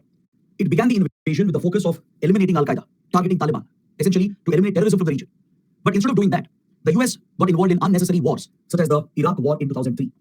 US and UK, they generated false intelligence and wrongly accused Iraq of building WMDs, or weapons of mass destruction. Their actual agenda was to remove Saddam Hussein from power, the dictator in Iraq. They wanted to carry out regime change, and for that purpose, they lied about Iraq's WMDs and invaded the country. When the Afghan war was going on, they got involved in these unnecessary conflicts for their geopolitical interests, and they lost focus in Afghanistan. This allowed the Taliban, which was now comfortably sheltered in Pakistan, across the border in Quetta. In Quetta, Balochistan, the Taliban leadership had been sheltered. So slowly, Taliban started regrouping. Right? It would rally the Pashtun community again. It started regrouping and gaining its strength back. And by 2007, it launched a major insurgency against the foreign troops. It would start targeting the NATO alliance, the International Security Assistance Force. They became the targets, and this became a brutal insurgent war. So year by year, the Taliban became stronger and stronger, which eventually defeated the American objectives and the American purpose of going to war. By 2009-2010, President Obama, who had come to power, he ordered more troops into Afghanistan to ensure that terrorism is defeated and to ensure that US can exit Afghanistan as soon as possible. Because it had already been 8 to 9 years since the war had started, right? The American casualties were increasing. The foreign countries, the NATO countries, they were getting worried about the increasing losses they were suffering. So to quickly exit the country, President Obama increased the troops for a short period, hoping that terrorism could be tackled, Osama bin Laden could be found, Al-Qaeda could be demolished. But the mistakes that US had already made, where it had lost focus and fought these unnecessary wars in Iraq and other places, right, had allowed Taliban to regroup and come back strongly. And now, Taliban was becoming a major force. Eventually, the US did find Osama bin Laden. He was found hiding in Abbottabad, which is a military town located on the outskirts of Islamabad and Rawalpindi, right next to the military headquarters of Pakistani army, where all the top military officials stay. In such a high-profile place, Osama bin Laden was hiding. So obviously, this couldn't have happened without Pakistani help. Without the help of the ISI and the Pakistani army, Osama bin Laden would have never found shelter in such a place. So eventually, the US carried out a special operation where US commandos, they infiltrated into Pakistan, and the US Navy SEALs, Navy SEAL commandos, they assassinated Osama bin Laden. So they basically got one victory which they could claim for at least symbolic purposes, right? They managed to claim victory by eliminating Osama bin Laden. But just by eliminating one leader, you can't eliminate the entire terror network, right? They ignored the fact that Taliban and Al-Qaeda were still as active as before. Killing Osama bin Laden wouldn't really make any difference on the ground. So following this, the Taliban attacks kept increasing. Many NATO allies, they started withdrawing from the war in Afghanistan. Australia, then some European countries, which were suffering a lot of losses. Their soldiers were getting killed in Afghanistan. So the war was becoming unpopular in all these countries. People were asking questions as to why we are involved in this conflict. So these foreign countries, which were NATO allies, they started pulling out their troops. And eventually, US was left alone. Even Britain eventually pulled out its troops. And it was only US troops that remained. And Taliban now started targeting the American troops. Right? So this led to severe losses for the US. And the war became extremely unpopular with the American public. US citizens started questioning their government that we are spending billions of dollars. Thousands of our soldiers have been killed. And there are no results to show, except for killing of Osama bin Laden. Nothing has really changed. Right? The Taliban is making a resurgence. Terrorism is as active as before. So questions started coming up in US. It became a major political issue, or electoral issue. So during the 2016 presidential campaign between President Obama and Donald Trump promised that if he's voted to power, he will prioritize the exit of US from Afghanistan. Even President Obama had initiated a dialogue directly with the Taliban to work out a deal so that US troops can exit Afghanistan. But this dialogue process had failed. So now, the presidential candidate, Donald Trump, he had made a commitment to the American electorate that if voted to power, he will successfully work out a deal with Taliban and safely bring back the American troops. So after coming to power, Donald Trump initiated a direct dialogue with the Taliban. So many of the NATO troops had already been pulled out by other countries. Right? President Obama couldn't execute the exit of American troops. But after the elections, Donald Trump made this a priority and opened a dialogue with Taliban at Doha, that is in Qatar. Qatar has been a very influential country in geopolitics. Even though it's a small West Asian country, it has been very influential in geopolitical events. Qatar hosted the Taliban. It allowed Taliban to set up a political office. And the US appointed a special envoy, a US diplomat, Zalmay Khalilzad. He was directed by Donald Trump to work out an exit deal by talking to the Taliban directly. Now imagine this. US went to war to throw Taliban out. And now, after so many years, after billions of dollars down the drain, and after thousands of soldiers dead, they were talking to the very same group to work out a deal. They basically wanted to retreat. They wanted a face-saving exit. They wanted a way out in which they can claim some victory, pull out their troops safely, and ensure that US will not face such terror attacks in the future. So they forgot what will happen to the region. They ignored what will happen in the region if the troops are pulled out, if Taliban is allowed to come back. So as usual, the US prioritized its own interests. It even ignored India in the entire peace process. It didn't even include India in these dialogues that were going on between the US convoy and the Taliban leadership. At the Doha peace process, India was not even invited once. And this was after India investing $3 billion. India even faced many attacks. The Indian embassy, Indian consulates, they were repeatedly attacked by Haqqani network at the behest of Pakistan's ISI. Haqqani network is a faction of the Taliban. It's one of the branches of the Taliban, which is very close to Pakistan's ISI. So Pakistan had used Haqqani network to target Indian projects and Indian investments. And to threaten India, several attacks had happened against the Indian embassy in Kabul. The Indian consulates had been attacked. So few Indian diplomats, few Indian intelligence agents had been killed in these terror incidents. The Indian projects which were going on, they were being targeted and Indian workers were kidnapped as well by Haqqani network. At this risk, India had been involved in the reconstruction of Afghanistan, in stabilizing the country, and yet US ignored India from the peace process. Forget India. The Afghan government itself was ignored. In deciding the political future of Afghanistan, the civilian government, the democratic elected government, which Western countries had propped, which US had supported, that government itself was ignored from the peace process. Not even once President Ashraf Ghani and the Afghan government was consulted in the peace process that was going on. So India's position was very clear that if you're talking to Taliban and trying to strike a peace deal, this process, this dialogue process, should be led by Afghan people. It should be led by the Afghan government, which is the legitimate representative of Afghanistan. The entire process should be owned by the Afghan people and the Afghan government, not by US, not by Taliban. This remained India's consistent position because we continued to look at Taliban as a terrorist outfit. Given its links to Pakistan and the threat for India, we looked at Taliban as a terrorist organization and we urged these countries to not engage in these talks with Taliban. Even if a political settlement had to be worked out, India's position was this process, the political dialogue process, should be led by the Afghan people and the Afghan government. It should be owned by the Afghan government. But both India and Afghan government were ignored from this entire process. And eventually, the US struck a deal in 2020. In February 2020, the US finalized the Doha Peace Agreement. The Doha Peace Agreement was signed between US and Taliban. And if you look at the provisions of the peace agreement, you will be shocked. It clearly shows the defeat of the US, another empire hitting the graveyard in Afghanistan. The US agreed for a ceasefire, meaning it will halt all the counter-terror operations. Taliban also. By now, Taliban was controlling around 60% of Afghan territory. Afghan civilian government was in no position to challenge the Taliban. Afghan security forces, they weren't capable of fighting the Taliban on their own.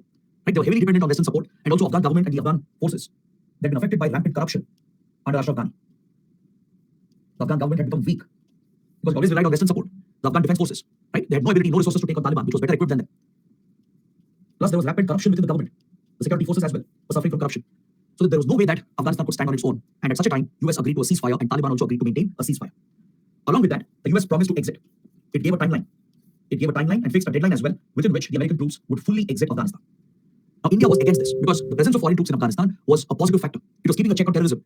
India knew that once foreign troops exited, terrorism would spill over and could potentially affect India in Kashmir and also in Punjab. Just like it happened in the 80s, how Pakistan had used Afghan soil and Afghan-based terror groups to connect them with the Khalistan and Kashmir-centric outfits. So India opposed the changes that were happening, but there was nothing much India could have done. The other powers like China, even Russia, Iran, and European powers, they all adopted a realistic approach. They realized that Taliban will eventually come back to power. They realized that US is going to quit, and Taliban will run over the Afghan government within days and it will capture power again. So they all started talking to Taliban and striking their own deals to protect their interests. Imagine even Iran and Russia, which previously had targeted the Taliban, even they opened up to Taliban and started talking to them to secure their interests, to ensure that terrorism doesn't spill over to their countries. China and several European powers as well. They started working with Taliban and negotiating their own deals. India was the only one which was left out. And see, there are two sides to the argument. Some experts say that this was the time, 2016, 2017 was the time, where even India should have been realistic. We should have pursued a pragmatic approach, ignored that Taliban was a terrorist organization, seen Taliban as a political radical outfit, and we should have negotiated as well and struck a deal to protect Indian interests, to protect our investments, our projects, and ensure that Afghan soil is not used for terrorism against India. All right? But the other argument is that Taliban is very close to Pakistan's ISI. It's close to Haqqani network. It's close to many terror groups, including Lashkar-e-Taiba and Jaish-e-Mohammed. So in that case, how can India talk to Taliban? How can we recognize them? From India's perspective, it remains a terrorist outfit. But others, they saw Taliban as a radical political group, right, as an insurgent outfit. None of them would bother what will happen to Afghan people, as long as their interests are protected. So if US was striking a deal with them, so could other powers as well. So all of them protected their interests, but India was caught in this dilemma. India kept waiting and waiting and waiting, and by the time we could act, it was already too late. All right, the US agreed to exit, and Taliban promised to hold an intra-Afghan dialogue, meaning it will talk to all the political parties and stakeholders to decide the future of Afghanistan, and it also secured the release of all prisoners. All the Taliban prisoners, they're all terrorists essentially, who are in American custody, and those who are in Afghan custody, they were all promised to be released by the US. So what's the point of the war? After 2 decades of conflict, all the terrorists who were arrested and jailed, the US agreed to release them, not just those who were in American custody, but even those who were in Afghan custody. So all the top Taliban leaders, terrorists, and Al-Qaeda leaders were released.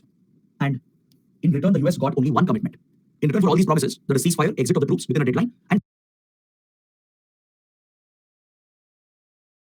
release of all prisoners. In return, US will get one favor, which is a promise from Taliban that Afghan soil will not be used for terror attacks against Western countries. So please understand the intricacies here. Taliban promised that Afghan soil will not be used in the future by terror groups to attack US, to attack European countries. But how about India? Can Afghan soil be used by terror groups to attack India? That was never discussed, never covered as well by the deal. Right? Despite being strategic partners, despite US relying on India to counter China, India was completely sidelined in the process. Indian interests were never taken into account, and there was a mistake on India's part as well because we did not act proactively. Ideally, by 2018, 2019, things were very clear that all countries are looking after their own interests. India should have been realistic. We should have sidelined Pakistan by striking a deal with Taliban directly. We should have started talking to Taliban. But because of the dilemma India was facing, we did not open a channel, we didn't engage with Taliban, and by the time India realized what was happening, it was already too late. So essentially, this was a defeat of the US. Right? It was a face-saving exit because they gave all concessions. They agreed to quit the country, pull out all the troops, stop their operations, and release all the prisoners. In return, they get only one promise, that there will be a safe exit. Taliban will not target the exiting troops, and they'll not allow in the future Afghan soil to be used by terrorists to attack US and European countries. Look at the selfishness involved here, and that is unfortunately how international relations work. So following the American exit, by 2021, US completed the pullout of the troops as promised. After Donald Trump, President Biden came to power. He also committed to the deal because the US had already made a commitment. And President Biden, who also prioritized the American exit of troops, pulled out all the troops in a very, very quick manner. In just a couple of months, all the American troops left with hardly any notice. And within weeks, the Taliban ran over the country. Taliban already controlled around 60% of the territory, right? Much more than the Afghan government itself. As soon as the American troops left, within few days, within a couple of weeks, the Taliban ran over the entire country. Took over critical cities. Kandahar was always a stronghold. It reached out to Herat, Jalalabad, Mazar-e-Sharif, and other major towns. And it closed all the border.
Border checkpoints. It shut the border checkposts with Pakistan and with Central Asian countries and with Iran to ensure no one will escape. All right, it completely closed the border points, took over the key cities, took over rural areas as well, and finally headed towards Kabul, the capital. Within hours, Kabul collapsed with barely any resistance from Afghan security forces. Afghan security forces were already defeated in their mind itself. They simply gave up. They simply surrendered in front of the Taliban forces that were advancing, and the president himself fled the country. President and the top leadership, they ran away from the country instead of putting up a fight. So this was a very easy takeover. No one expected this to happen. Right? Everyone thought it might take a few months, as Afghan forces were expected to fight back, but none of them resisted, given that Taliban had the edge. So as soon as US left, within days, Afghanistan fell, and it came back under Taliban rule. Essentially, it was back to square one. It was back to where it all began. So 2001 to 2021, basically no change, no difference. But US, NATO countries spent billions of dollars, they lost thousands of soldiers, and they failed to even defeat terrorism. None of their objectives were achieved, and they simply exited, ran out of the country, leaving India and others to fend for themselves. It was at this point that India woke up. India was invited only for the signing of the agreement. When Doha deal was signed in February 2020, only for the signing ceremony we were invited by the US. So after Taliban takeover started, that is when India reached out to Qatar, and with Qatar's help, for the first time, we engaged in an official dialogue with Taliban leadership. The Indian ambassador to Qatar was asked to meet Taliban leaders at Doha, where Taliban has a political office. This was the first official political dialogue we had with Taliban. Right? By this time it was too late. All the other countries had secured their interests. So as soon as Taliban took over, massive refugee crisis broke out. Right? Because there was a direct threat to several Afghan nationals, former officials of Afghan government. They all started running away. Most countries shut down their embassies very quickly, including India. In fact, from 2019 itself, we had started closing our consulates. As the security situation was deteriorating, our consulates were being shut. Finally, only the embassy remained in Kabul by 2021. Many Indian diplomats were all evacuated. All right, Indian Air Force ran many missions, and we had secretly brought out Indian diplomats safely to ensure that they don't face any threats. Only the Kabul embassy was functioning. But once the refugee crisis broke out, refugees fled towards all the borders. Right? That is when India carried out an evacuation mission because we had many Indian citizens along with Indian diplomats who were left behind. And there were many Afghan friends of India who had worked for India, helped India, like NDS intelligence officers, Afghan military officials, government officials who were friends of India. They all would be targeted by Taliban. They would all be eliminated. So India decided to save at least them, and we launched an evacuation mission called Operation Devi Shakti. Under Operation Devi Shakti, the Indian Air Force quickly mobilized its transport aircraft, and we managed to evacuate Indian nationals, Indian workers who were working here, Indian diplomats, and as well as Afghan friends of India. Once the operation was complete, we closed our embassy just like every other country. Is that clear? But following this, there have been some changes in India's policy. This is the last point I would like to make. In the last 2 years, there are some positive developments that are taking place. The Taliban this time is slightly different than before. See, back in '96, when Taliban came to power for the first time, it was extremely brutal. It was behaving like a medieval terrorist outfit. It was always driven by its religious fundamentalist agenda. Right? It brutally targeted minorities, women, violated human rights and gender rights. You might have seen the Bamiyan Buddha statues, which is a Buddhist heritage in Afghanistan, which was destroyed by Taliban back in '96. It's a UNESCO World Heritage Site where Buddha statues are carved into the mountains of the Bamiyan region. The Bamiyan Buddhist statues, which is a global heritage, right, was completely destroyed by the Taliban. That is how brutal they were. Right? They violated human rights, gender rights, and minority rights. That is why most countries, they never recognized the previous Taliban government. Except for a few countries, no government gave recognition to the then Taliban government. So this time the Taliban was smarter. They knew they needed international recognition because as soon as they took over, economic sanctions were applied. And all the Afghan funds present abroad were frozen by the US and the Western countries. Afghanistan came under sanctions as Taliban took over, and all the financial assets of the previous Afghan government was frozen by Western countries so that Taliban cannot access the funds. So now Taliban desperately needed recognition from other countries. It needed help from other countries. Because Afghan people were struggling. They didn't have enough food, enough basic essentials. So they realized that India could be a great help and a great friend. This time the Taliban is slightly different, and you can notice that. They've tried to project themselves as a much better outfit than before. Even now, they have targeted minorities. They have targeted women as well. Women's rights have again been curbed. They're not any different. But at least to the outside world, they're projecting that they're different. They're at least not as brutal as they were before. Because if they commit brutalities, no one will work with them, no one will recognize them. Right now, Taliban has a firm control over the country, and it wants help and assistance and recognition so that it can become the permanent government. Is that clear? So it has brought back the Sharia. It has enforced the dress code on women. It has prohibited women from studying and working. All right. It has persecuted minorities again. Internally, it's the same. But outside to the rest of the world, it is showing that it is slightly better, as if it's a more mature organization. So it has reached out to India. There is a communication which has started. Even though internal oppression has continued, it has just projected to the outside world that it's a reformed organization. This is just an excuse for getting recognition from others, and it knows that any recognition from India can be very valuable. But this apparently works for India's advantage. Now, since Taliban is looking and craving for recognition, right, India can be a great help in this regard. If a democratic country like India were to recognize the Taliban government, this could be a big boost for them. And this could be our golden opportunity to pull Taliban away from Pakistan's influence. Right? Or else we have no leverage with Taliban. Absolutely no leverage with them. Only leverage could be they want recognition, they want aid, they want investments. And they know that India can provide because we've already invested $3 billion. So we want to protect those investments as well. We don't want the investments to go to drain. Right? We want to counter the Pakistani influence and tackle the anti-India terror groups. So what if we use this as a leverage? Taliban also wants something, India also wants something. How about we strike a deal with them? We give recognition maybe in the future, or at least work with them and help them and assist them in any manner they want. In return, they promise to India to not allow Pakistan to use the soil for anti-India terror activities. This is a possibility right now. It's an opportunity, it's the only opening we have, and that is why India also has responded. As Afghan people were suffering from hunger, India sent food aid. We sent several truckloads of wheat and essential food supplies to the World Food Program, and Pakistan gave access to the supplies. In a rare instance, on humanitarian grounds, India was sending humanitarian supplies to World Food Program. We sent a few million tons of wheat and other essential food items to help the Afghan people who have been very good friends of India in the past. So, since it was a humanitarian aid to World Food Program, Pakistan allowed Afghan trucks to come to the Indian border, collect the material, and go back to Pakistani territory. Following this, we started an official dialogue. After the Indian ambassador in Qatar met Taliban leadership, we finally opened a direct dialogue. Indian diplomats went back to Afghanistan and started talking to Taliban directly. And we have reopened our embassy last year. The embassy in Kabul has been reopened with minimal capacity. Indian diplomats and intelligence officers are deployed again because right now we are engaging with the Taliban and talking to them to see if we can protect Indian interests. All right. But this, however, is a challenge. It's not as easy as we discussed this point. Because see, Taliban also includes Haqqani Network. Haqqani Network is a major terror organization which has targeted India. Pakistan has used Haqqani Network to attack India repeatedly. Its leader, Sirajuddin Haqqani, is a globally designated terrorist. He's listed under the UNSC 1267 Sanctions Committee as a global terrorist. Sirajuddin Haqqani is directly responsible for the death of Indian diplomats, Indian workers, and Indian intelligence officers in Afghanistan. The attacks on our embassy in Kabul, our consulates, our projects were carried out by Sirajuddin Haqqani to his group. Today, believe it or not, he's the Home Minister. He's the Interior Minister of the Taliban government. So if we are talking to Taliban, it means we have to engage with this terrorist who heads Haqqani Network. He's a globally designated terrorist by the UNSC, by the 1267 Sanctions Committee. We have held him responsible previously for attacks on Indian interests and for killing Indian nationals. But now we don't have any other choice. We have to talk to this government, which consists of such terrorists as leaders and ministers. Right? But to protect our interests, we have to do anything that's needed. And right now, there is small engagement going on, small dialogue going on between India and the Taliban. Only the future will tell us what will happen. One good thing, another good news for India is that differences have come up between Afghan Taliban and Pakistan. This is great news for India. Because remember yesterday we spoke about TTP, the Pakistan Taliban.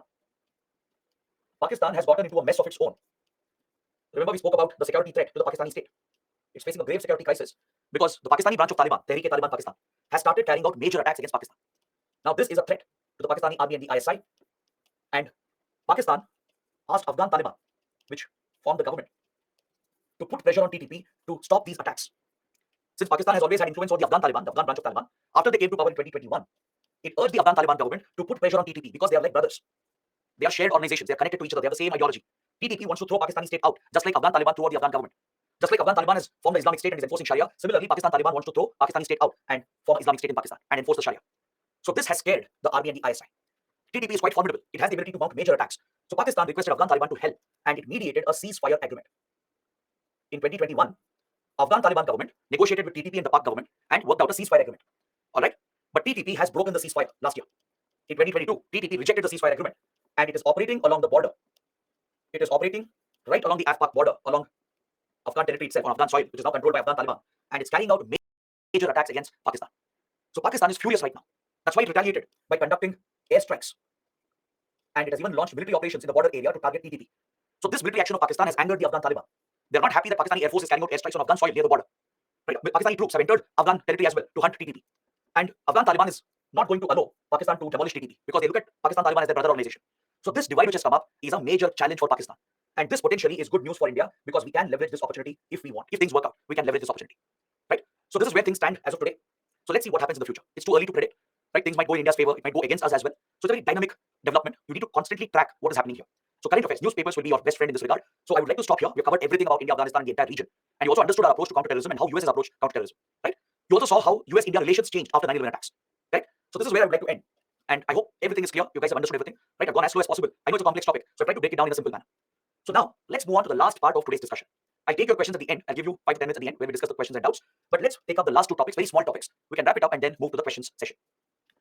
Now that we have covered a major part of our neighborhood, now that we have covered the major land neighbors of India, right? This is the right time, I feel, to discuss some important regional groupings that are based in our neighborhood. One is SAARC, the South Asian Association for Regional Cooperation. The other one is BIMSTEC. All right. So let's discuss both SAARC and BIMSTEC. There are some basic facts that you should know for your prelims, and there is one important analysis regarding SAARC and BIMSTEC. We actually discussed it before, but I want to repeat those points and provide you the complete analysis because main questions can also be asked here. So let's see what is SAARC. SAARC is a regional organization focusing on regional cooperation. Its focus is South Asia. You can see here in the map.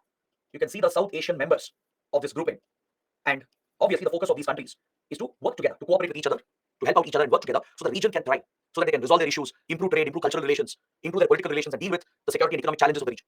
That is the purpose of any regional group. You look at European Union, African Union, the Gulf Cooperation Council, ASEAN. All these groups have the same purpose. Right? Any regional organization, its purpose is to bring the region together, to integrate the region, to bring the countries together so they can work with each other and help each other to improve the trade, build economic relations, cultural ties, bring closer political relations, and solve the challenges of the region. It could be developmental challenges, security challenges. Right? To address these challenges, cooperation is needed between the regional countries. So the grouping for South Asia is the SAARC. It was established in the year 1985.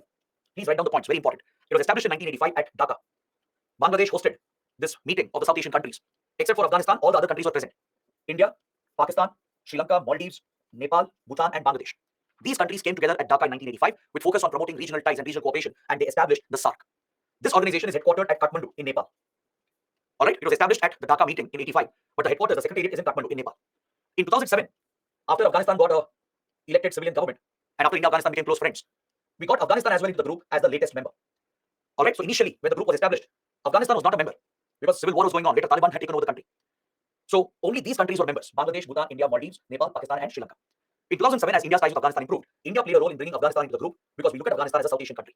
It also reiterates the point that we look at Afghanistan as a neighbor of India, which strengthens our claims over POK. Plus, friendly ties have developed with Afghanistan, and we look at Afghanistan as a South Asian country. So these 8 countries are the members of SAARC. All right, there are many observer states who have shown interest in the group. They have observer status, meaning they can attend the meetings, observe the meetings. They can't vote. They can't initiate any initiative. That's the difference between members and observers in any grouping. Members will have full powers. Members can host the summit. They can set the agenda. They can bring up issues for discussion, table resolutions, and they can vote. Observers will not have these powers. They'll simply attend the summit, observe what is being discussed, and contribute to the discussion. They can't set the agenda. They can't host the summit. They can't initiate any resolution, or they can't vote on any resolution. All right. So observers are Australia, China, European Union, Iran, Japan, Mauritius, the US, Myanmar, and South Korea. All these countries have major interests in South Asia, so they've all joined SAARC as observer states. Now, what is the objective of SAARC? What is its primary objective? SAARC wants to achieve regional and economic integration, meaning it wants to bring the region together by improving connectivity, that is cross-border connectivity, by linking roads, railway lines, waterways, by improving the cross-border movement to better checkposts, simpler visa immigration policies. Right? That is how you bring the region together. That's how you promote regional integration. Connectivity has to improve. Cross-border movement of people and goods has to be simplified. it should be simple and easy for the citizens of this region to move from one country to another across checkposts and ports. So that's what any regional organization does. Now look at European Union. They have abolished border controls in the Schengen area, right? Citizens in the Schengen area can move from one country to another without a visa. They can settle in other countries. There is free movement of people, free movement of goods. That is how they created a common market, causing economic integration to happen in Europe, right? So India also has the same vision for SAARC. It wants to promote regional integration through better connectivity and free movement, and achieve economic integration to create a common market. Maybe to establish a common customs union where taxes, duties are almost abolished and kept common amongst all borders, and maybe work out a free trade area which will boost trade between all the countries. This was the primary vision with which SAARC was established, along with dealing with issues of South Asia, maybe political, geopolitical issues, security issues, or developmental issues, right? To tackle all these challenges, SAARC was formed as a regional grouping. Today, SAARC has a few achievements to its credit. It has taken up some initiatives. It has seen some success in that regard. For example, a free trade agreement was established in 2004 called SAFTA, the South Asian Free Trade Area. All right. Even though the free trade area was created, unfortunately, it's not successful. I'll explain why. I'll come to it later. All right. Even though free trade area has been established, it's not very successful. It has not given the desired results in improving trade between the SAARC members. Trade has been facilitated, but it has not really improved between the member countries. A South Asian university was established in New Delhi. It is there even today. It operates even today to provide high quality education, higher education for South Asian students. But unfortunately, it has got a very bad reputation. Right? It hasn't got enough funds. It doesn't have good professors, facilities, and infrastructure. It hasn't attracted the best talent. So many experts look at South Asian University as a failed experiment. It still continues to function, but it hasn't made the desired impact. Then Prime Minister Modi, after coming to power in 2014, as part of Neighborhood First policy, proposed a SAARC satellite. PM Modi proposed that India will launch a satellite, ISRO will launch a satellite, which will provide free services to all SAARC members as part of our Neighborhood First approach. But unfortunately, Pakistan created problems for the project. This has been one of the challenges at SAARC. Pakistan has derailed Indian projects and Indian initiatives all the time. Whenever India has tried to improve connectivity, trade, cultural ties, or whenever India has tried to launch some new collaboration, Pakistan always blocks the initiative and tries to derail the initiative because it does not want India to dominate South Asia. Pakistan is also an influential member at SAARC, and it derails the initiatives to not allow India become the prominent leader of South Asia. So as India got frustrated with Pakistan's obstruction, we boycotted Pakistan. We left Pakistan out. We took out this project from SAARC and turned this into South Asia Satellite, which was launched in 2017. It was supposed to be a SAARC initiative, but because of the problems Pakistan created, we took this project out of SAARC. And by leaving Pakistan behind, India launched the satellite, and it's called South Asia Satellite. It is providing free services to Sri Lanka, Maldives, Bhutan, Bangladesh, and even to Nepal. Right? So by leaving Pakistan out, by leaving SAARC behind, we went ahead and launched the satellite separately, and we are providing free services to all the neighboring countries of India. There is a SAARC Disaster Management Center to assist each other in case of disasters. This is functioning quite decently. Recently, we activated this measure when the COVID-19 pandemic broke out. When COVID-19 broke out, if you remember, PM Modi held a virtual meeting with SAARC leaders. He held an online meeting with all the SAARC leaders and promised assistance to all the member countries. India gave medicines, essential supplies were sent under Mission Sagar. Right? Mission Sagar, and as well as separately through SAARC. India promised assistance, including financial assistance to all the members. So in terms of disaster management, SAARC still plays a quite an important role. And there's also a SAARC food bank to ensure food security in the region. They've even established a development fund to sponsor some development projects. In the past, the SAARC Development Fund has financed some development initiatives in different countries, in the member countries. They signed a regional railway agreement, but it has not started. It has again failed. There is no regional railway connectivity. India has done it bilaterally, meaning we do have railway connection with Bangladesh, Nepal, and now with Bhutan, but it's all bilateral initiatives of India, not through SAARC. We have an agreement for energy cooperation to share energy with each other. Again, it has not really taken off. So we have our own power transmission initiative with BBIN countries. We have created a sub-regional initiative, which we have studied in previous classes, where we take surplus electricity from Bhutan and transmit this to Bangladesh and Nepal to share electricity between these four countries. So even this is not with SAARC, it's outside of SAARC, because SAARC in general has become a failed organization. It hasn't achieved anything concrete in these many years. India proposed the Motor Vehicles Agreement for SAARC countries to promote free movement of trucks and goods, to ensure vehicles, especially trucks, can move around freely across borders and carry goods to improve exports and imports. Right? We proposed this Motor Vehicles Agreement. But as you can expect, Pakistan again spoiled the initiative. It tried to block the initiative, derail the initiative.